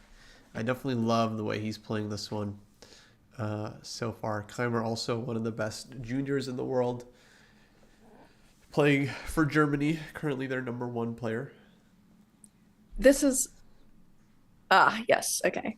I thought for a second it was Berlin, then I see it came out of an Italian. Ooh, Uh, close one. nice. Okay. So we have about even time. This is tough because, okay, if you're playing black chat, you probably are looking at this and you're like, I want to go for the attack, but there isn't really a direct attack that you can go for. That rook is never really going to make it, or at least not anytime soon, going to make it over to g5. There's not a very easy follow-up. And Yeah. that queen is not really doing anything on a4 either. Yeah, I think at some point the queen has to like come back. Maybe queen d7, queen f7, and yeah, but white's king long term is just very, very unhappy. Yeah, it's not exactly what you want from the position. By the way, does anyone in chat play the Italian opening? I know it's gotten slightly more popular and it can be aggressive. It's known as like slow, but there are some pretty aggressive lines Yeah, in it could it, be fun. as I think we're kind of seeing kind of a weird unbalanced position that came out of it. So I don't shows, right? often play the Italian opening, but I do like eating the Italian pasta. Food. Yeah, Okay. Do very you, much. Yeah, eat the Italian pasta. right. Okay. As one does. Do you find that it often leads to like smooth, calm, imbalanced positions when you eat Italian pasta? No, I'd say it leads to rougher waters in general. Thank you for that. Fantastic. Good to know. um, Noted chat. Now you know. but I'm also very very fond of the You made Italian me sorry, you made gelato. me spit out of my my lemonade. Apologies for that. Gelato is very good. I love the stracciatella gelato. It's one of my favorites, by the way.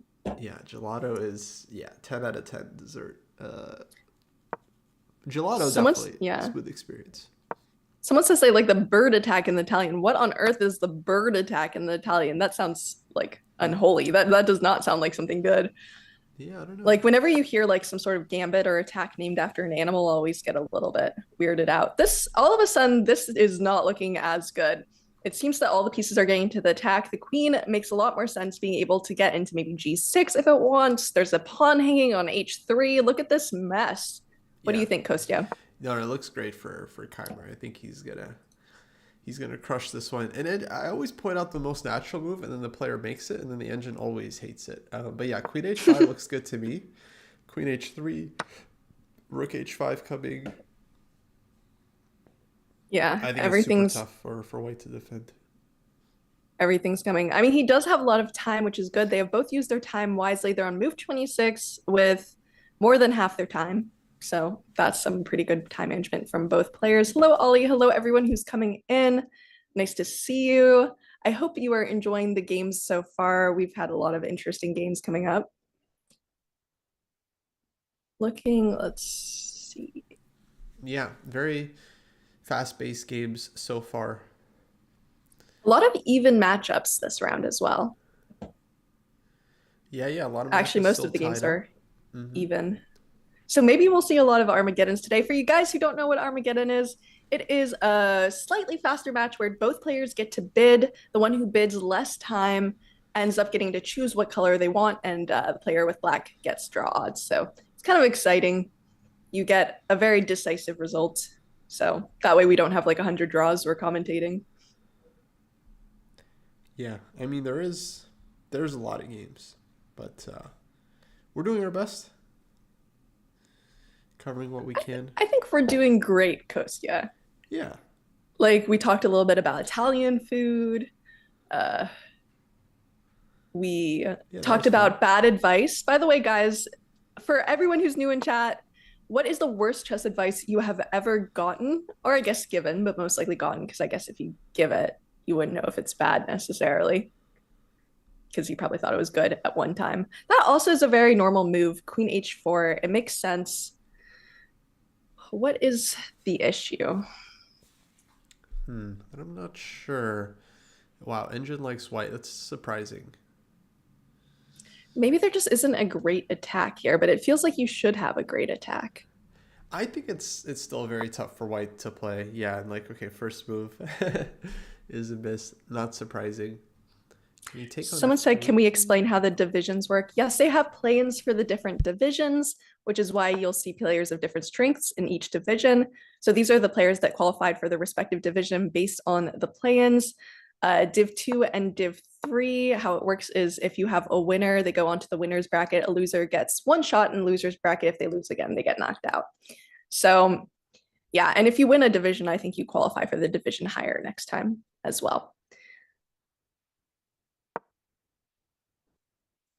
Play the Yeah. natural move with no prep is some advice. Someone said that was bad advice. Why is that bad advice? I am not exactly sure why that's bad advice, but maybe prep you mean calculating. Calculating's good. Ooh, C6. Engine does not like that one. Not sure why, but I guess black has some tactics in the air. It's interesting, yeah.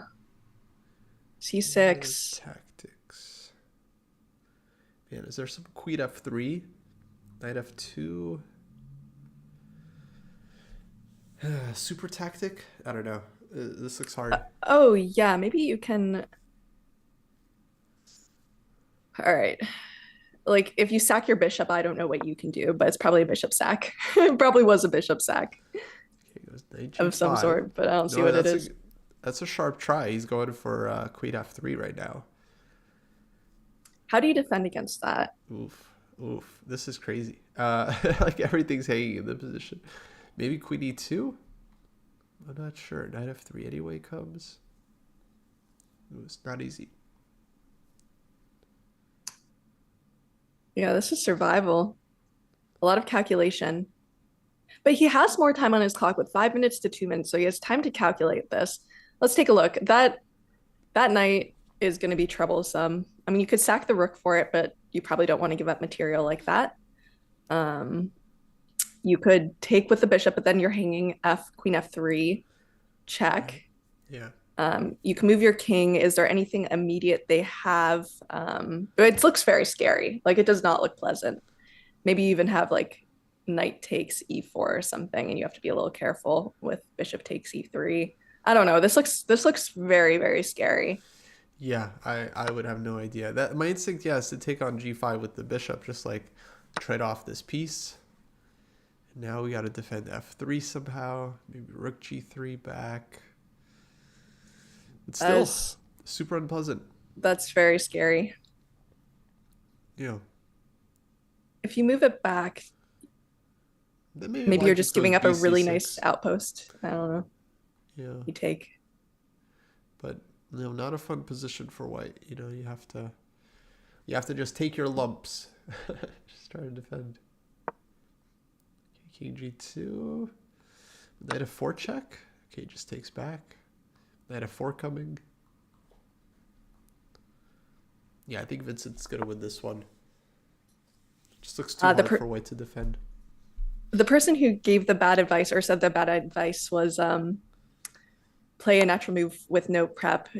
They say they're low elo. I guess that makes sense why it would be bad advice then, because you don't know what the natural move is, right? When you're pretty low elo, because you haven't been playing chess for long. So the intuition you get from looking at tons of games like this or watching streams or playing your own games isn't quite there. So moves don't really pop out to you as much. Anna Kramling posted a video showing how she checkmated Kostia. Kostia, did that happen? True. Yeah, she popped me in Portugal. She tricked me. Actually, it was a very dirty trick. She's a bad person. No, I'm just kidding. Sweetest girl of all time. But she did trick me, and it was very cruel. And then she put it on YouTube with my blessing. That's how it goes sometimes. If you lose a game against a streamer, it's going to appear on YouTube with like worst international master ever. Loses game terribly. Unbelievable. Yeah, yeah. Unbelievable Uh, defeat. no, I did that to myself once. I posted a video of me blundering into mate, and then I wrote chess master in quotes, hangs mate in one. Okay, so Pretty Hans and brutal. Christopher, you have gone for 4 draws. So that means they're going Wow. to Armageddon. Four Wow. draws, y'all. Look at That's that. wild. Very Lots of even respectful match so matchups. far. Very respectful. Be interesting to see what the bids are there for Armageddon. Both players are really going to want to have the black pieces. I think that is a secret sauce to Armageddon so far. Having draw odds makes your life so much easier, because there's so many kind of drawish openings you can play at a higher level with black, and it's just hard to find something to have a sharp aggressive game. Yeah, so it's interesting because it's a bid, so we'll see like who bids more or less, right, to get black. Yeah, and you also have to play with your bid, so you don't want to bid too low and then end up flagging your game or not having enough time to play. Like Right. usually low bids are around 6 minutes. Yeah, That's so like one of the lower bids I've seen. you can't bid like 5 minutes against 10 or 1 minute because then you'll just get flagged because there's no increment. So you'll definitely get flagged. but That's how true. much you push it, that's really who knows. Will we see? What do you think? Will we see an under 6 minute bid? Yes. Oh no, Oh, no. I think we'll see a close to 6 minute bid that maybe goes under, but low 6 minutes is so my you're guess. saying over 6. I'll put it at 6. You say over and under. Wait, wait, wait, wait, wait. Okay, I'll say over. I think it'll be like 6-11 or something. So I'll Okay. say over. Okay. Interesting. Will you say under? I guess I'll take the under. Yeah, I don't know. I think that's how it works. Chat, will you take over under? One We person will sets the thing. And yeah. we'll see. It would be very, very gutsy to go under 6 minutes, but might be worth it. Yeah, we'll see. We'll see. Okay, these guys, I guess this one's kind of drawish. Let's see who else we got. We still have Komsky against Sindarov. They're tied up 1.5, 1.5. All right, we can take a look.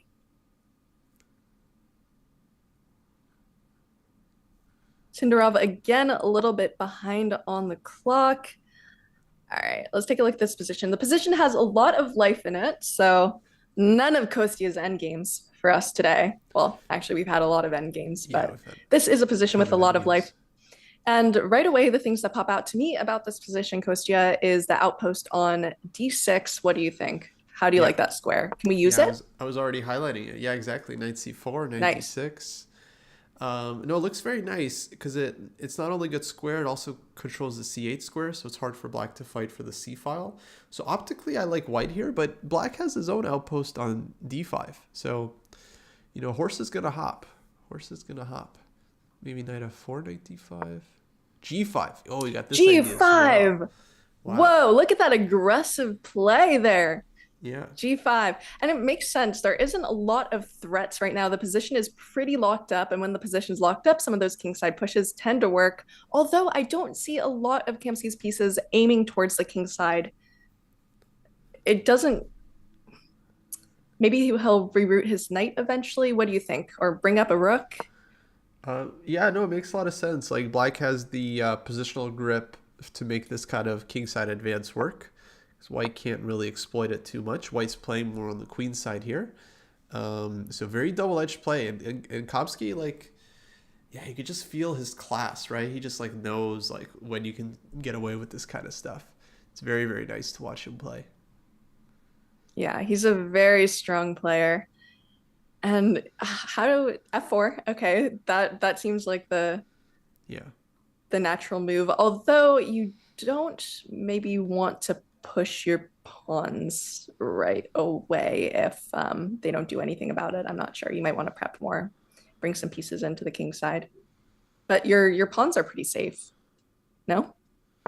Yeah, absolutely. Is it true we got a raid from chess.com? Is that correct? Did Chat we? is telling me. Chat. Is that true, chat? Yeah, you guys Let's take a gotta look. you guys gotta let us know when things happen like this. Yes. Yes. Thank you. Hello. Welcome, everyone. Well, welcome to Division Hello. 2. Division 3. This is the same Julius Baer Generation Cup. There's been some battles. There's been some chaos down here, guys. We've been following the action. There's been some big drama. Big We're drama. watching Division 3 right now. We're in the middle of multiple matches. We got a Hans Niemann Armageddon match coming up against Christopher Yu. 2 American future world champions. This And is Sindarov Kamsky in their game 4. So lots going on. Lots going on. Fabiana Caruana, Kirill Alexenko. We have so many amazing matchups going on right now, and a lot of really interesting games getting into Armageddon. So we will see what we've got here. Also, we are happy to take suggestions for what games you guys want to see. If you want to go up to that events page on chess.com and tell us if something's looking a little bit spicy. Yeah, let us know, folks. We're here to watch all the games. We're very curious in this Hans Armageddon because we were wondering about the bids. So that's going to be starting soon.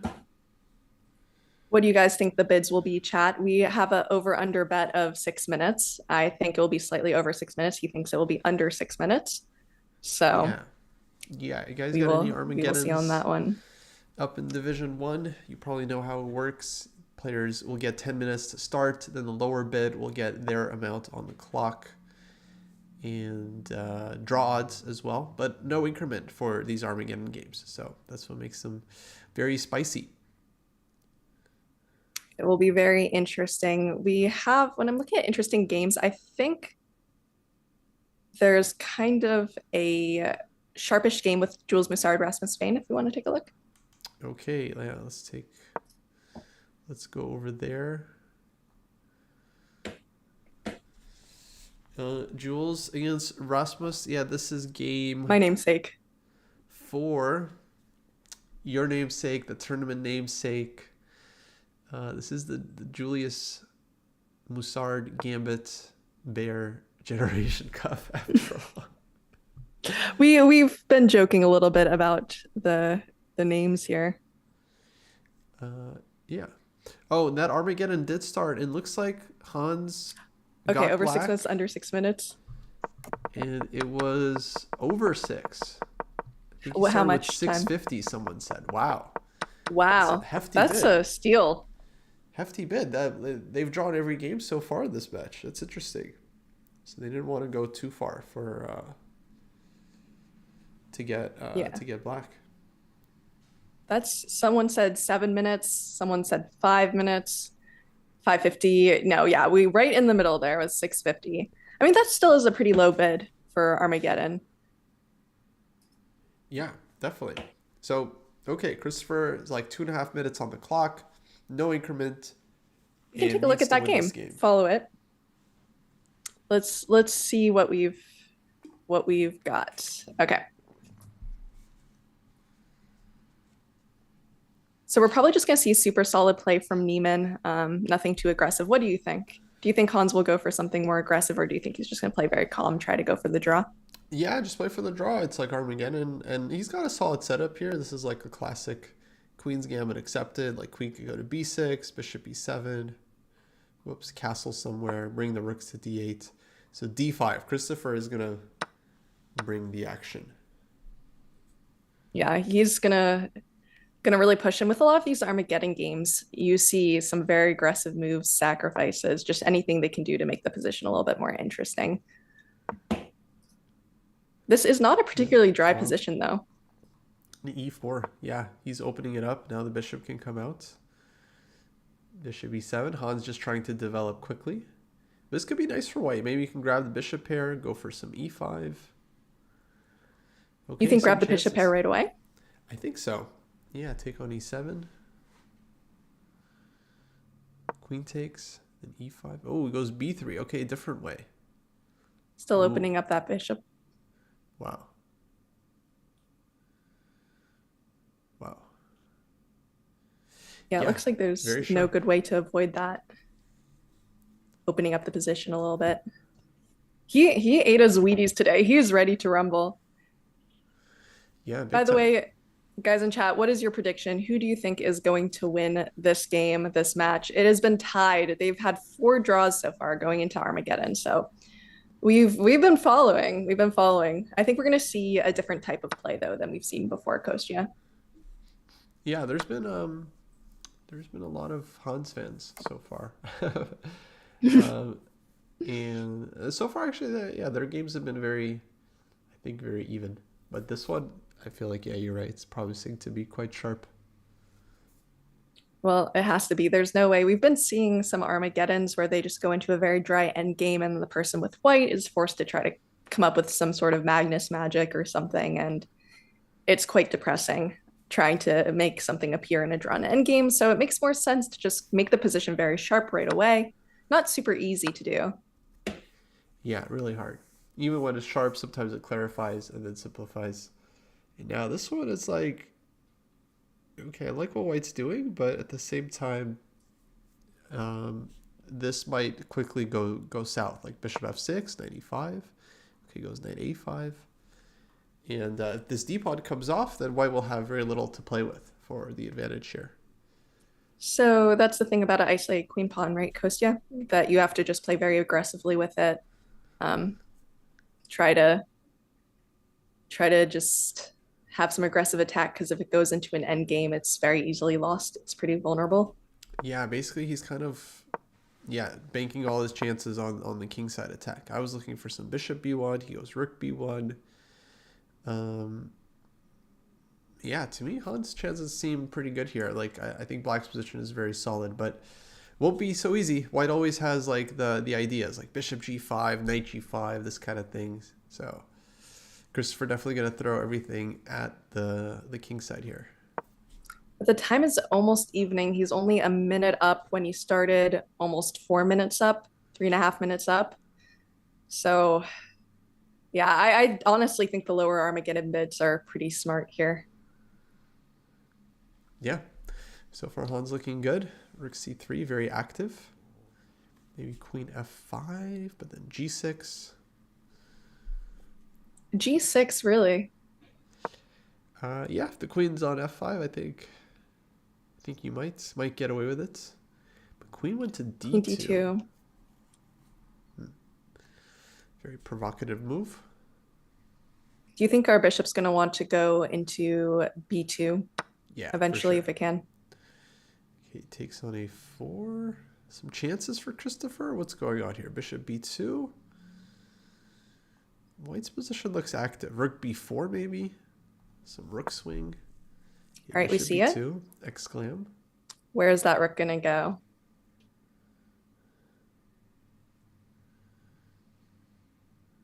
I don't know. Will Hans take on f3? No, Knight b3. Sacking back the rook. What was the issue with just moving the rook? I think the problem was then when white takes on f6, black has to take with the pawn because the knight on a5 is hanging. Okay, and then it completely destroys their structure and they have to go in for the aggressive attack. So he's just sacking. He doesn't even take it. Well, knight b3, yeah, he was hitting the queen, but he just steps out Goes of the back, way. and then he can move. And now again, he wants to take on f6 and ruin black's structure. Yeah. So where do you put your rook? It's sharp. Yeah, actually not easy for black. This bishop f6 is coming. You have queen takes a4 as well in the position, just destabilizing the knight, and all of black's pieces start to hang. So this is very, very scary actually for Hans all of a sudden. Christopher, probably, some chances. Yeah. And by the way, Jules, Christopher is like a puzzle rush, genius. Like yes, he almost won the world. Absolutely, he is really strong at Puzzle Rush. That's very true. So he knows his puzzles. You probably want to sacrifice that rook, or like at least exchange sack it back, to keep your structure, and then you get the bishop pair. It's not the end of the world, no. It might be what he goes for, but that's tough. That's tough to commit to because you're down on time. You're gonna be down on material. Yes, and it doesn't seem like there's a great follow-up. The pieces are a little bit precarious, and he's really thinking. He's really thinking, evening up the time a little bit. But he's good in these scenarios, so we'll see. Okay, rook back to c8, keeping the rook. Yeah, but now bishop f6, queen a4, bishop a3. Oh, bishop a3. He's on now. Uh-oh. This is very Oh, dangerous for Hans. Queen takes a4 coming. and then the knight doesn't really have a great Yeah. spot. Everything's hanging. Once the knight moves the bishop on Ooh. b7 is super vulnerable. Everything's hanging. He's 3 minutes up on the clock. No, this is a huge chance for Christopher to advance. No, Hans is really gonna put on his thinking shoes here.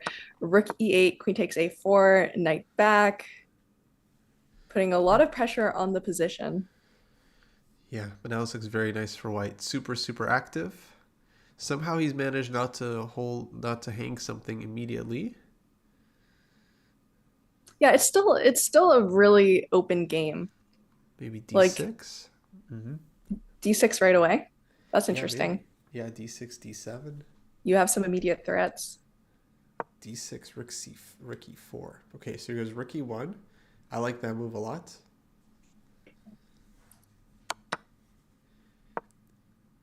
Takes h6. Oh, but white is so active here. I think d6 is coming soon. Just pushing forward, opening up the bishop against f7. Very scary for black. Can Also, Christopher find it? that knight on a5 Yeah, has very few squares. really ugly. At some point, yeah, bishop b4 might win. By the way, guys in chat, where are you watching from? What time zone are you in? Or just say where you're watching from. We probably won't know the time zone. Oh, and we see the move Rook D1. Apparently, Apparently wasn't it it. might be too slow, but But this is very hard for black either way. This d it pawn is super is. strong. That bishop is in a Knight little can't bit of a move. safer spot. Bishop b4. Oh, he allows knight c4 though. I don't know if that was right. It feels like there should be a tactic, but I guess there's not. Yeah, you can take this a pawn, but a pawn doesn't really mean much. What was going for white was just his pieces were so dominant. But now, like, black is slowly maybe getting out. But will Hans have enough time to hold this? It's two I minutes think he against might. four. He's been playing very quickly. Like Yeah. he's been playing very sharp and quick timed controls. So I think there's a good chance, but I don't know. 2 minutes to 4 minutes is pretty okay for Armageddon. We get that D6 push finally, as you predicted.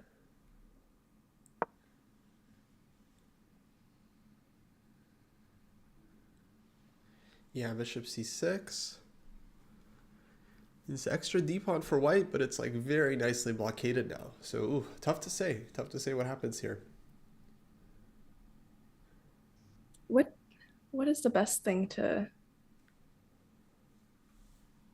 do here? Maybe I don't know. It doesn't seem like there's anything immediate. Rook C1, or maybe just let them take on F3, or oh no, I don't think there's a good place. Oh my gosh, Ooh, Bishop F7. f7. What a tactic. I What didn't a even see the idea. move. If king What? takes, what do you do? If Oh, he king wants takes rook e7, knight e5. Oh, dirty Rook child. E7, Knight E5, that is some puzzle rush tactics Look at there. look at that puzzle rush. Oh Dang. my. And apparently there is something they could do, but it is difficult to see. Yeah. Wow, that is nice. And then after all that, like the advantage is gone. So like he was winning and then he wasn't winning. I don't know what he missed here. Wasn't so easy. I don't think you should give up the D6, although it's kind of tough. Oh, maybe Bishop C7 was Maybe good. I don't bishop know. c7 was the move. Yeah, Yeah. exactly. I don't know. Wow. Give up the bishop, you get the rook, and you're happy. Pawn promotes. All of the above. But it is Yeah. tough to see. This position I still feel like has life in it though, Kostya. Yeah, definitely. We still got the pawn up, and Black's king is a little weaker, but now it's a lot easier for Black than it used to be. He just has to. Okay, I think we're just gonna get into flagging territory now. Christopher has to play for the flag, just shamelessly. You think he's going to? Yeah, or I don't maybe know. on the position. Only a minute ahead. Yeah. Wait, knight a4. Apparently, this is a blunder. Not sure why. Well, I don't Bishop think. Hans or Christopher is sure why either. Yeah, I don't get it. I don't get it. Bishop d2. I don't know. I don't know. Was rook e6 a move? Maybe. Rook e6 is interesting. And d1 check. Hard to say. It's a lot of calculation though. Yeah. All right. Takes on f3. Bishop c7. And bishop c7. Ooh, That is found that one. wild. As wild. And when they yeah, there's nothing they can really do. You're just up an exchange and maybe more because the knight will be hanging. Knight c5 will be hanging as well Yeah, afterwards. he's getting the rook. He's getting the knight. I think this is over. I think Christopher's That winning. is That's insane. it. And he Hans resigns resigns. on the Wow. spot.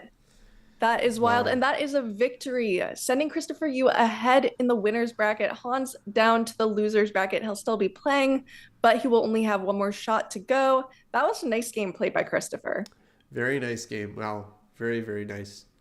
Very different chess than what we saw before when he was just happy with draws. He really brought out everything here. Yeah, but Hans isn't out. He'll be going to the loser's bracket where he'll have another chance to remain in the event. And I just switched over to Navarra here against another Indian talent, Subramanian. Navarra trying to win the game and the match right here. Oh, this is one of your positions. One of my positions, yeah. This is one of your positions. We've got this endgame 3 seconds, 2 seconds on the clock. We have seen people flag in these types of positions. They have to be really careful. Yeah. Looks like a draw with best play, but okay, white will have to prove it in this one. Just put your rook behind the pawn or threaten mate. Both works. Yeah, I like rook b7 and then bring the king back. Absolutely. Yeah. Navarro Yeah, and then you're just going to pick off that pawn. Okay, we got Theodoru against Makarian. All right, let's take a sec. Look at that matchup. All right. So it looks like Theodoro just needs a draw to come out ahead in this match. Yeah. Yeah. And this position in a glance seems like it could be fun for black with that kind of open king. Yeah, and he's up the this exchange. nice queen. And okay, white has some compensation, right? But like maybe not enough for advantage, it feels like. So yeah, should be good for black. Now he's aiming at that b6 pawn. What a move. Bishop b6. Hold on. If knight takes, then he's got rook a2 and rook takes f2. Wow. I didn't want to say anything because I was afraid I just didn't see something obvious, but that is not directly obvious. That's a nice move. Yeah. So you Very can't even nice. touch that. And now that bishop just gets on that cool diagonal. Lots of attackers on f2. What do you do? How exactly do you defend? Yeah, I guess you don't have to react. You could go like queen e2 or something, but still. Still, black is very happy to get the bishop onto b6.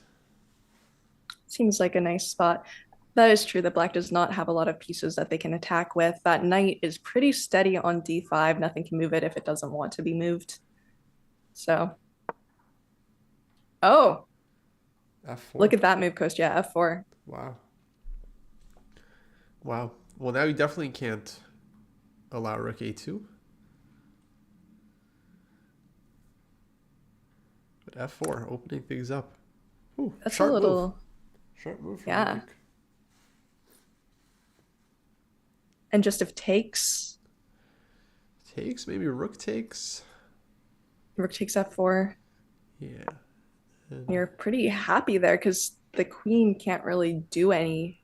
There's no good defense. Everything will be falling. That's a fun move. yeah, so They're like switching- tacticking each other's. They are tacticking Here. each other. No, very They're sharp like, you game. see my tactic? Let me show you my tactic. Yeah, like trying to one up each other. Yeah, exactly. Yo, stole Hans' positional riz. Key h3. And at some point, white's going to threaten bishop takes h7. You know, just snagging this pawn. Looking for some light squares. Won't be easy. But Theodoro Yeah. also very fast, very strong. But 2 minutes against 36 seconds. Yeah. That is quite the time difference. Yeah, yeah, big edge. Okay, ef4 looks normal to me. Knight takes f4 also looks normal. He wants some knight g6 shenanigans, but I don't think Theodoro will allow it. Rook f2, nice move, just trading off the rooks. Ooh, Not allowing bishop knight takes f2. g6. Then you have to be a little afraid of a bishop, I think, or queen h5, or sorry, queen h4. But that they won't allow that. No, it's an idea for sure. Queen e7, queen h4, maybe right now. Looks strong to me. Ooh, queen c6 coming from the other direction. Queen h1 mate is a threat.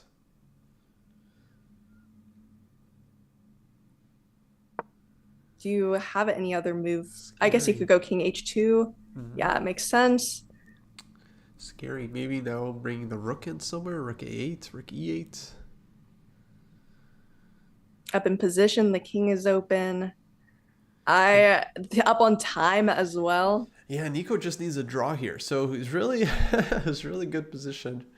But that's dangerous sometimes that you're playing for a draw, you're playing for a win, you mess it up. So you need to like be very clear. What are you playing for? Someone in chat said Nicholas Theodore really improved in a few years. I have not seen what he was like a few years ago. Has he really improved? Yeah, definitely, definitely. He got his GM title not that long ago, actually. Really? So definitely gone up a lot in the last couple of years. Yeah, for sure. Very, very That's strong player.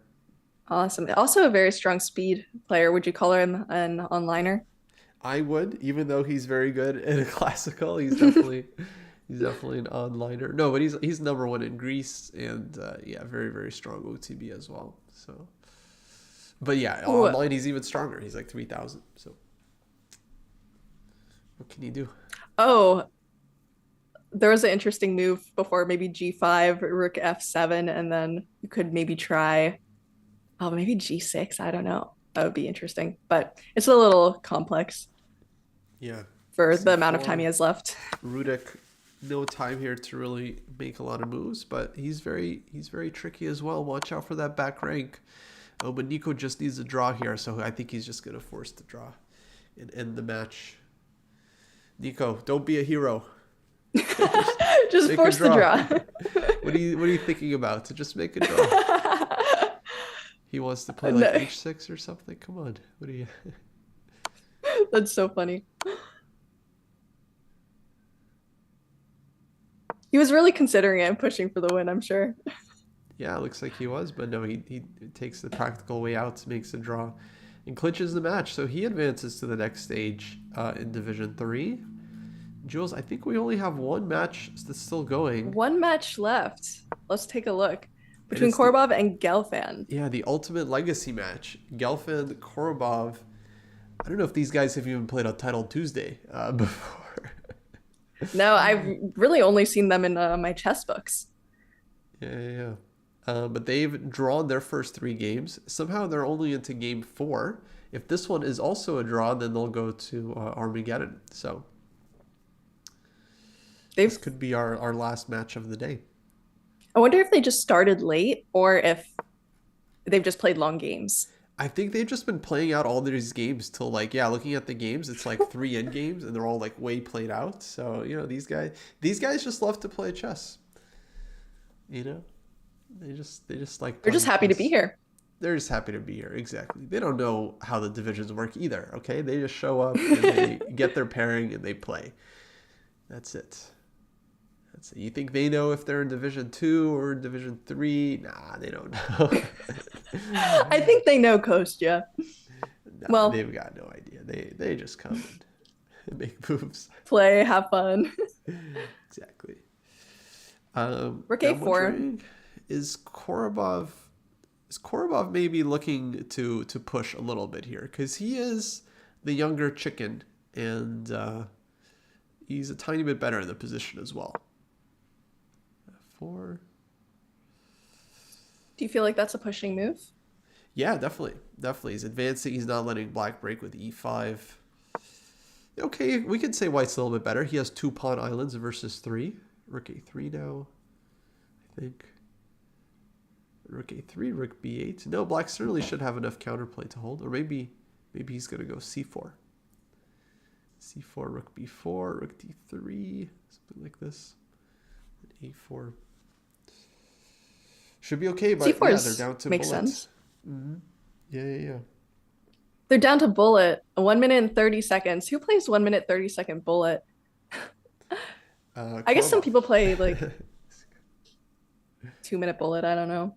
Yeah, 2-minute bullet is the thing. Okay, they still got the 2-second increment, but it's going to be fast. Rook a3, rook b8, now c4. C4 makes a lot of sense. Yeah. And somehow he has to find a way to make progress. Maybe bring the king over to c2, rook e5. Not easy. Not easy. Yeah, and you don't want to take on a5 because then you'll be giving up b3. Also cutting off the king, it looks like. Yeah. So it's not the easiest. Of course, he could accept a draw and go into their next game. Has it been 3 draws? What have the results been? Yeah, 3 draws so far. So if they draw this one, they're Okay. going to Armageddon. So they're pulling a Ewan Hans with Exactly. going into 4 draws. You got the youth and the experience all making draws. That's how it goes sometimes. But the Armageddons are always really interesting for you guys who don't know. Well, okay, you all know the format of Armageddon. It's a very fast-paced, fun game where one side has draw odds, so there's not going to be, well, a no-result draw. If there's a draw, it's technically a win for the black pieces. So that's always a lot of fun to see because one player has to push. It looks like might be repeating here is Korobov. Guess he doesn't want to... Oh, and Gelfand pushes a4. Whoa, Gelfand A4. keeps the game going. Interesting. I wasn't expecting that. So Gelfand's like, yeah, maybe I'll try to put a little pressure. But c5, I don't really see either side losing this realistically. Yeah, it's kind of tough to make progress. You could try to snap off that b6 pawn, but Yeah, rook I don't think you can do that. now. Rook b3, rook b6. I think he should at least try rook b3. How is Gelfand defending? He gives check.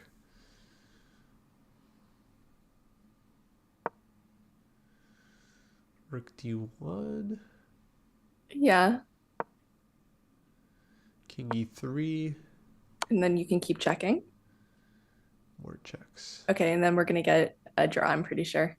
He's thinking though, he wants to push. Yeah, Gelfand still. It's like, okay, wow. But you just can't. Yeah, you just have to keep going. So we're gonna see an Armageddon coming up really soon. 2-2, 4 draws. What do you think the bids are gonna be, guys? Chat, Kostya, which of you guys are gonna have the more accurate guess? Let's Probably explain chat. again how the bids work, because the players Go now ahead. are gonna send in some bids. They're going to announce what is the lowest amount of time they're willing to play with black and get draw odds. So anything under than 10 minutes is fair game. If one person says 9 minutes, the other person says 8 minutes, then the person who says 8 minutes will then get black along with 8 minutes on their clock against 10, no increment. But the side playing black also gets draw odds. So you're basically kind of balancing the two advantages. How low you're willing to play on the clock versus how much. How low will you go? How low will you go to get Will the you go draw down odds? low?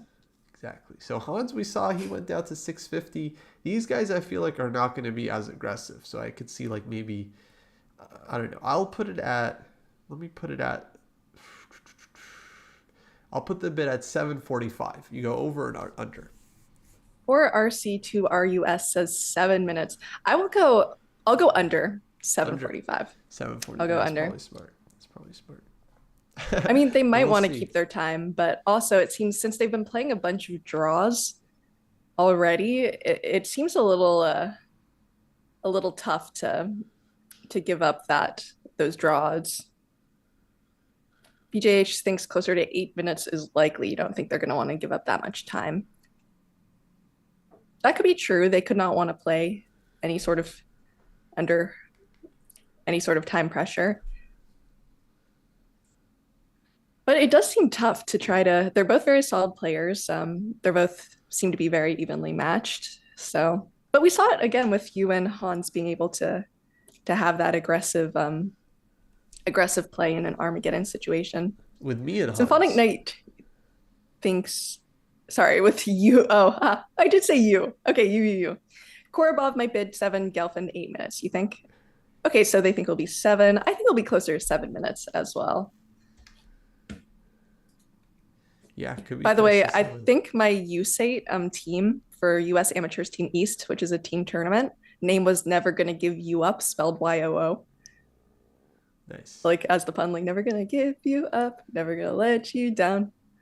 And I think we got retweeted by Christopher Yu's dad, so that was kind of cool. Wow.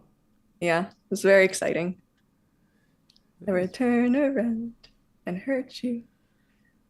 So I like team names. I think they're the most fun part of team competitions are the team names. Yes. Thank you, Darren. Thank you, folks. Last game should be starting soon. The players are just getting their bids in. Korobov probably cracking some jokes behind the scenes. Someone said, I remember, my mod said, I remember Korbov randomly showed up in 1,000 ELO streamer mods for chat and entered a Blitz tournament. That's legendary. Imagine playing like you're on a stream and you just like enter some streamers like Blitz tournament and then you just see this legend.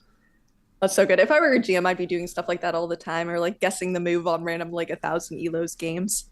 I'm sad they got rid of the guess the move feature because I always thought that'd be really funny if like Magnus just showed up to like random 900 games and started guessing the move on their Blitz games. That was fun, yeah. Untitled Tuesday and stuff. Yeah, actually, one time I remember I played Kramnik Untitled Tuesday, and then after the game, I saw that Jose Martinez was the top guess the mover, and he guessed like a bunch of moves. That's so funny. All right, looks like we got some bids in. So Gelfand bid 729, and Anton Korobov bid 7 minutes for the black pieces. So 7 minutes. Oh, so we for were Korobov, under. along Look with at that. draw odds. Oh, should be feisty. Gelfand with white's must-win situation. And I think for RC2, our US guessed exactly 7 minutes. So you got it. Yeah, good guess. Very, very nice guess. Jules, let me take Technically- another quick break. I'll be back. Yeah. Go Hopefully ahead. The game starts up and everyone sees it. Yes. Are you able to click on the game before you leave? I think it should just start automatically, but I'll wait for a sec and then make sure it starts. Yeah. Otherwise you'll be gone and I'll be there. I'll be like, where's the game? We could just me and chat can talk. We can have discussions chat. For example, I asked a bunch of people earlier, are you guys planning on doing any OTB tournaments Ooh, lately? That's always a good question. good It is a question. good question. So if you guys have any coming up, that's always interesting to hear about. I can live vicariously through you guys. Yeah, the bids come in, so it should be starting any second now. They probably want to give them a small break. Yeah, tiny break. Very tiny. But we're not going to give Kostia his break until they start. Yeah, I miss the guess the move feature. I do miss it. I do understand. I think they probably got rid of it because people would try to analyze games, like Blitz games GMs were playing, and instead it would guess the move. Like, I remember I was like looking at an old crush from like elementary schools or middle school's game on chess.com just out of curiosity because I saw he was playing. And then I went to analyze and guess the move with my username. I think that's very dangerous, honestly. I think it's very dangerous because you try to analyze and then nope, guess the move straight out. So You gotta be but careful. I like the feature. I did. All right, I got the game up It here. started. All I'll be right, back. go ahead. See you all soon. Next OTB tournaments in October, Steel Stallion says. That is going to be cool. What division are you in? I guess division. LOL. Rating group. Yeah, so this game is starting. This is going to be our last game of the day. So hopefully they're going to give us some good action here. And meanwhile, Kosia is gone, so we can talk about all sorts of things. All sorts of exciting things in the moment. I've been meaning to do an OTB tournament soon if I can. I did one in August. It's just there's not a lot in this period of time between August and October-ish. So it's a little tough to find one. But yeah, I do generally think OTB is a lot of fun. So I am jealous of you guys who get to play it very soon. And we have the game started with the move 1G3. This is a very like Fischer-esque move. He liked to play these structures a lot back in the day. I do see this sometimes in blitz as well. And now I think we're transposing into kind of one of the more normal d4, c4 positions in here. Queen a4. We're going to see some very aggressive play from white here because, as we said, okay, it was Korobov who bid lower. But white has to beat black in order to take home the victory. Otherwise, they will be down in the loser's bracket, even if they have a draw. So again, I think we're going to see some very aggressive play. Where's the queen going to move, y'all? Queen d1 makes a lot of sense. Just bring it somewhere safe.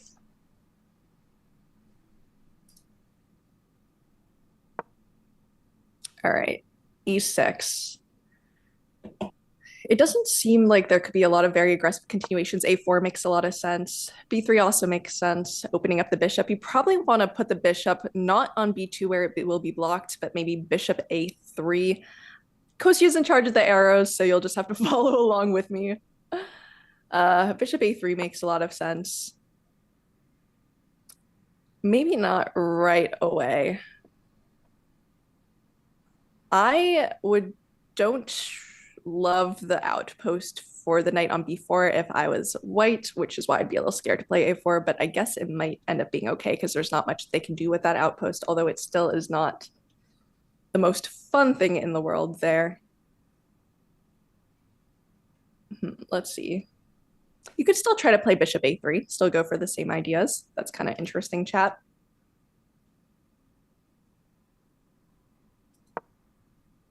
a4, okay, no fear from any outpost over here.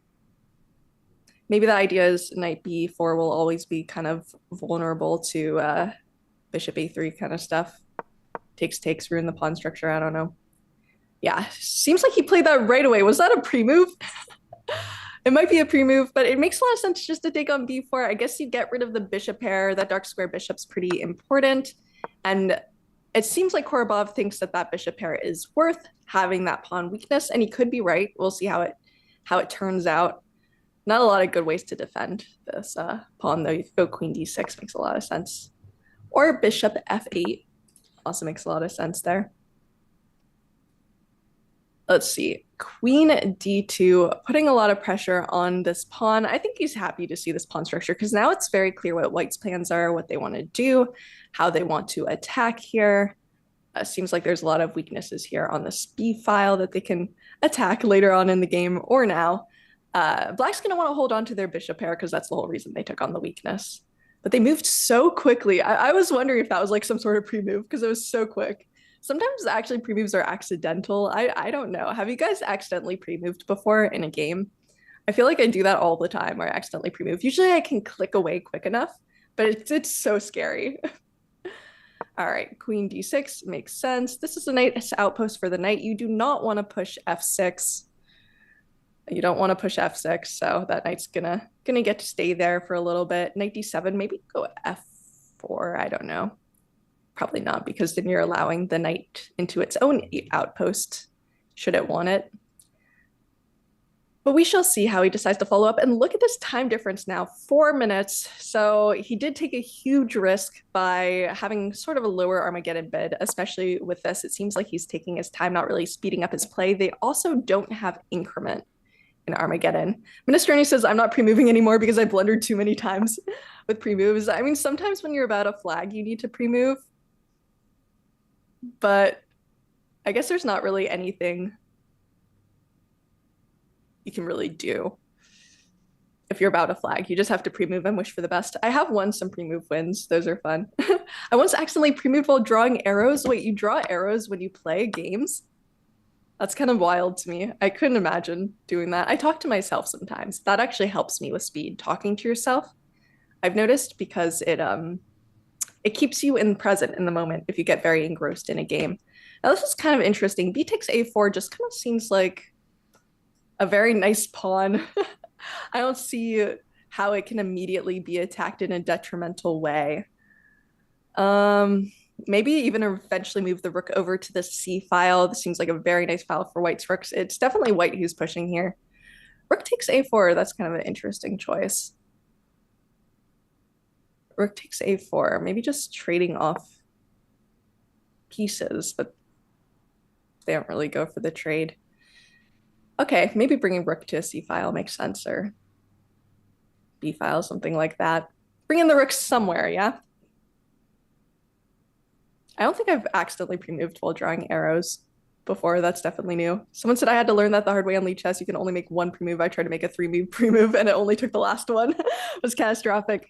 I had my version of that happen at an OTB tournament, actually, where I like had this combination in my head of like knight f5 and then d6, and instead I played d6, just like the second move in the combination. I just played it without thinking after like calculating this huge line.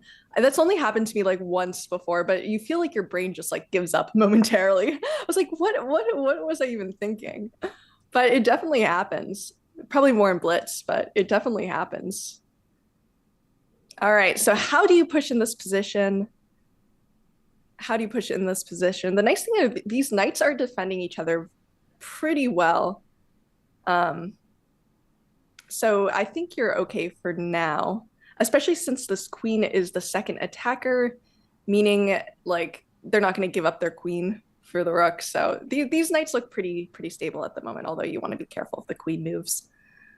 So where do you go? What do you do? Rook c6 is a funny move. I don't know if it actually does anything, but rook c6 could be kind of entertaining. I always do that, the messing up the move order thing. I thought that was kind of like an individually me thing, because it feels like you should think before you make a move, but I don't know. Sometimes I even think for a few like minutes or seconds and then mess up the move order. Like not even just like theory wise, just I don't know, brain fart. It happens. Whoa. Knight c6, queen takes b3. Okay. And that leaves you vulnerable because that queen is probably getting trapped, honestly. That's a little scary. That's probably why it's so bad. And it's not very much immediately clear why it's so bad, but that queen is kind of misplaced in b3. And now you're hanging knight a5. I think that just hung knight a5, although there's not much else you can really do. It's a difficult position, but you're going to gain material. And he sees it. He sees it. Okay, we were talking about how the black pieces always win Armageddon, but it seems like we're going to have two white wins in a row. You missed so much action, Kostya. What happens? Gelfand A still lot got it, happened, huh? yeah. Holy moly. Okay, but he has to still convert this exchange up, which he is like really good at doing in general. So, dang.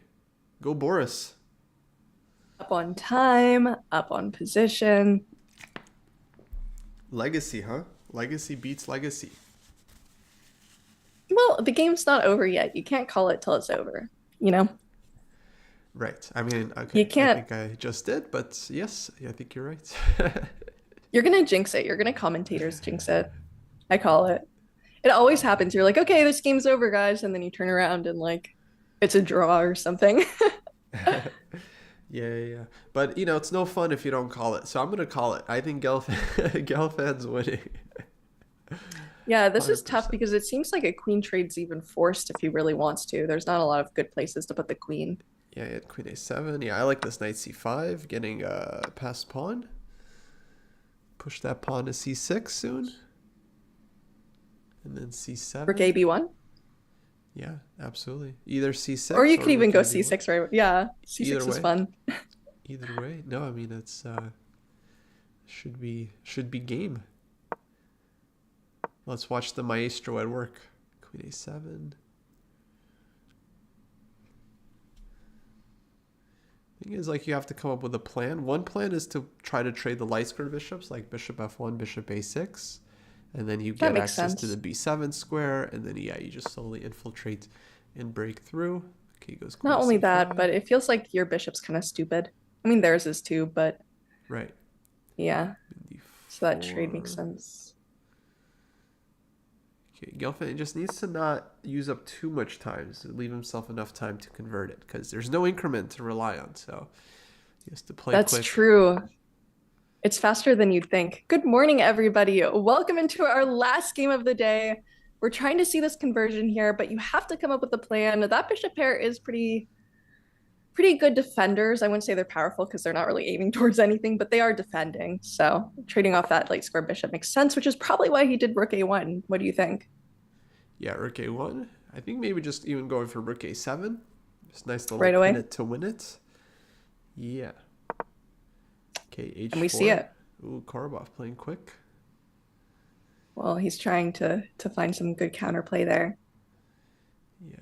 How to keep going for white. Maybe still bishop f1, bishop a6 is the main way. Okay, queen a3. Okay, He's playing like right away.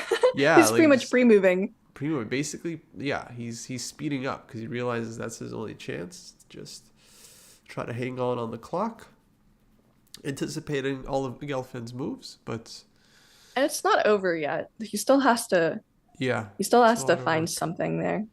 Some work to be done for sure. Rook a8, And he's maybe. thinking. He's taking his time. Forward. Rook a8. There you go. You predicted it. Yeah. Yeah. Oh, no instant response here. Korova doesn't know what to do. It's hard to move for Yeah. black. You have Rook to think of e7, something, rook yeah. c8. The issue is Has it's to hard to move back find and forth. counterplays. Like with this, the pawn structure in front of the king, it's a little bit like hard for black to find any sort of attack, which maybe is why he's going d4 to try to open it up a little bit, find something, get those dark squares, like take control of those dark squares, but it still looks pretty Rook d1. Okay, just takes. pretty ironed. So queen takes. Okay, looking for some dark square. Bishop b6 play, but queen c3. Yeah, Gelfand's very happy to trade queens in every position here. He does not. His endgame is perfect. I mean, now the bishop on g2 is super happy. Yeah, queen b6. Yeah, that's not where he wanted to put his queen. Rook comes back. Rook b1. Okay, game continues. But Gelfand's still a minute up on the clock. Winning position. Can his nerves hold on to convert? Queen b5. Yeah, you can't even like move your king anywhere and try for like rook h8 stuff. Like there isn't really any sort of immediate attack. You do have the bishop pair. It's not a very nice bishop pair though right now. Ooh, queen b2. But He's provoking rook a7, bishop b6. He's looking for this trick. Rook b1. Gelfand, not born yesterday. He spots it.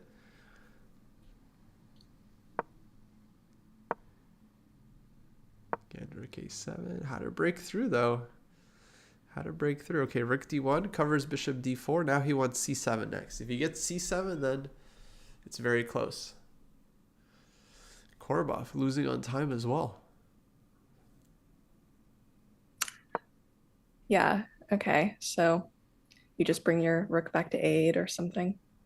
Yeah, rook a8 now. Bishop c7. Still, yeah, he's hanging on. Okay, He's Gelfand fighting. tries this way. And now he Forces takes. HG. Okay, takes back. He is hanging on. He's playing very solidly, and he's trying to like provoke something, some sort of aggressive attack, but I think an aggressive attack might work. Rook f3, I guess, just something new. Where's the Rook queen f3, go? right. Just try from this angle. There could be some rook d7 in the position too at some point. That might be really painful for black. I think Yeah, that they might be don't. what he's going for. Rook d7 right now. No, queen d4. First things first. Trade. I trade your queens. Yeah. There's not an easy way to avoid that trade, but yeah, he just gonna has to go for it and hope for the best. But now it really comes down to the clock. Gelfand, he's gotta move that mouse. Move that mouse, Boris. But Korobov is down a minute. That does make sense in these kinds of positions that that could be really detrimental. Yeah, but he could Even if catch they up even quickly time. if You think? Gelfand. Yeah, if Gelfand doesn't break through here soon, I think because black is just gonna start moving back and forth like king e7, king e8. So it needs to make progress here quick. Bishop d5, king h2, bishop h3. Got to trade these light squared bishops. What said I decorated for Christmas? This is just the couch, guys. It's just what the couch looks like. All right, trading off bishops. Not gonna do it. Oh, bishop takes f7? And then rook d7 check? No, I don't think it was working. No, but rook a2, rook a7. Rook a7 makes sense. d6. Still black is just hanging on.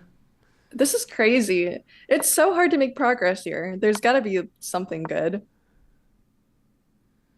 Rook d7. Rook d7. There it is. That is a wild move. Okay, now he's got to convert this. Rook f7. Now it's just all about the clock. Just got to move. But Korobov might be too far behind to catch up 23 here. seconds to 56 seconds with no increment. That is rough. That is tough for even the most experienced of bullet players. Yeah, rook c7 now. Yeah, trade off the rooks. And I don't... Now it's like, it's just a technical win for white, but yeah, really, it's just going to come down to the clock. I think with 17 seconds, he's still 2 behind. Yeah. That would be my own personal guess. Even if they, like, this position could be definitely a draw, but like just with so little time, it's going to be rough. Hopefully Gelfand knows how to pre-move. I think he does. I have faith. Let's hope. He's been playing pretty quickly. I don't know. Well, he's been playing very accurately, and he's been playing pretty quickly here. He hasn't been pre-moving. Corbo started pre-moving. He did. Gelfand That is hasn't. true. Okay, now it's a draw. So Oh. now Gelfand's just gonna have to play for the That's flag. actually a really nice spot for the f4 bishop in time trouble because you don't have to worry about it being taken. You can kind of just maneuver around. Yeah, exactly. No, fight, Boris, fight. Korobov quickly catching up. It's clear Korobov Look knows at how to that. pre-move and Gelfand does not. Gelfand hasn't pre-moved once so far in this game, and he's catching up. 5 seconds, Move your 3 rook. seconds, 2 Move your seconds. rook. Gelfand, Honestly, no. oh, and it's a draw, which means no. Korobov is going into the winner's bracket. Saved That is it. tough for Gelfand, who was completely in control. Actually, a deceptively hard position, though. So tough, but we could see it all just came down to that clock, and Gelfand wasn't willing to do the dirty work to flag. Sometimes you don't have pre-moves enabled. Yeah. I've had that Poor before. guy. But Poor it is guy. tough. Yeah, and even analyzing that back, I think it's tough to... It's weird when you see such a huge engine advantage, but there isn't anything immediate there. And that was one of those positions, and I think Korobov hung on very well. But his blunder but was that tough. he was playing too much with the bishop here. See, you need to pose problems for your opponent if you want them to flag. So what white should have done, rather than moving the bishop back and forth, which does nothing, needs to use the rook, like rook a6 check, rook a8, rook f8, rook g8, and that prevents the opponent from pre-moving because then they might fall into some random check. When you move the bishop back and forth, you let your opponent just pre-move easily, and yeah, that was his downfall. So he needed to throw in some tricky rook moves here. Of course, he's a classy player. He's not familiar with these. Yeah, sack the rook for the bishop or something. Exactly, some dirt, Some checks, Yeah, it's, wow, what a match! What a match! That is a crazy match, and it happens. Honestly, we found some really, really good moves, but yeah, sometimes it just comes down to speed, which is why those bids in Armageddon can be really essential. And I think that's the last match of the day, Kostya. Yep. Oh, wait. I see one more game still going. You do? Navara Subramanian. Yeah, I didn't see it earlier, and then it just looks like they have an Armageddon never mind, y'all. game. Let's take a look. Yeah, I didn't see it at all, and then it just popped up on my screen. But this is the... Oh, this is round 2 of the winners bracket here in Division 3. And this is also Armageddon, so that means black has draw odds. Which looks like he's going to use, yeah? For sure, but no increment, so actually this could be another time scramble. He's going to get flagged? Could well happen. Like, Navarre's looking for some rook g3, rook g1, but right now rook g3 would allow rook h6 check and taking on h2. So Somehow black has to force a draw here, but it won't be. It's not so obvious if he can do it. Hmm. Two check, rook f4. Just easy. Rook g3, rook g1 maybe? No, rook g3 takes on f2. Ooh, no, Navarro might get flagged here. Okay, check. Yeah, it's like he's looking for the win. But even he could even draw this rook versus rook and bishop even if he gives up the pawn. Well, normally yes, but without increment, I think you just lose as black. I think. Oh, and he's playing kind of. Gonna take it. Yeah, he needs to think. Yeah, because this is a hard. You can't just pre-move your way into a draw here. So I think. Yeah, you would have to trade off the rook. Yeah, it's not happening. I don't know what he's thinking about. I mean, he's probably thinking that he can't hold the draw in 9 seconds. Yeah, Navarro started pre-moving now, but yeah, it's too hard. It's too hard to pre-move here because there's too many checks. And we're gonna see maybe our second flag of the day. Should be third that we've seen. I'm sure there's been much more. Yeah, no chance. Yeah, with 0.5 seconds. And we see it. We see it, which means Baroth is moving on to the winner's bracket, and David Navarro is going to the loser's bracket, where he will have a chance at redemption. But I think we're going to see that all tomorrow. No, Kostya? That's right. Yeah, that's coming up tomorrow, folks. We'll have more matches from Division 2, Division 3, Caruana, Wesley So, Hans Niemann, Keimer, all back in action. Starting at the same time we started today, 11 a.m. Eastern Time. So, yeah, hope to see everyone there. It's going to be a lot of fun. I hope you guys have enjoyed. And yeah, I'm going to look for someone here. I know who I am going to raid. Cool. All right, that'll do it for the stream. Thank you guys for joining. It was fun. We'll see you all next couple days. Take care, y'all. I hope you guys are enjoying. I hope you enjoyed. See you tomorrow. Bye. Bye, y'all.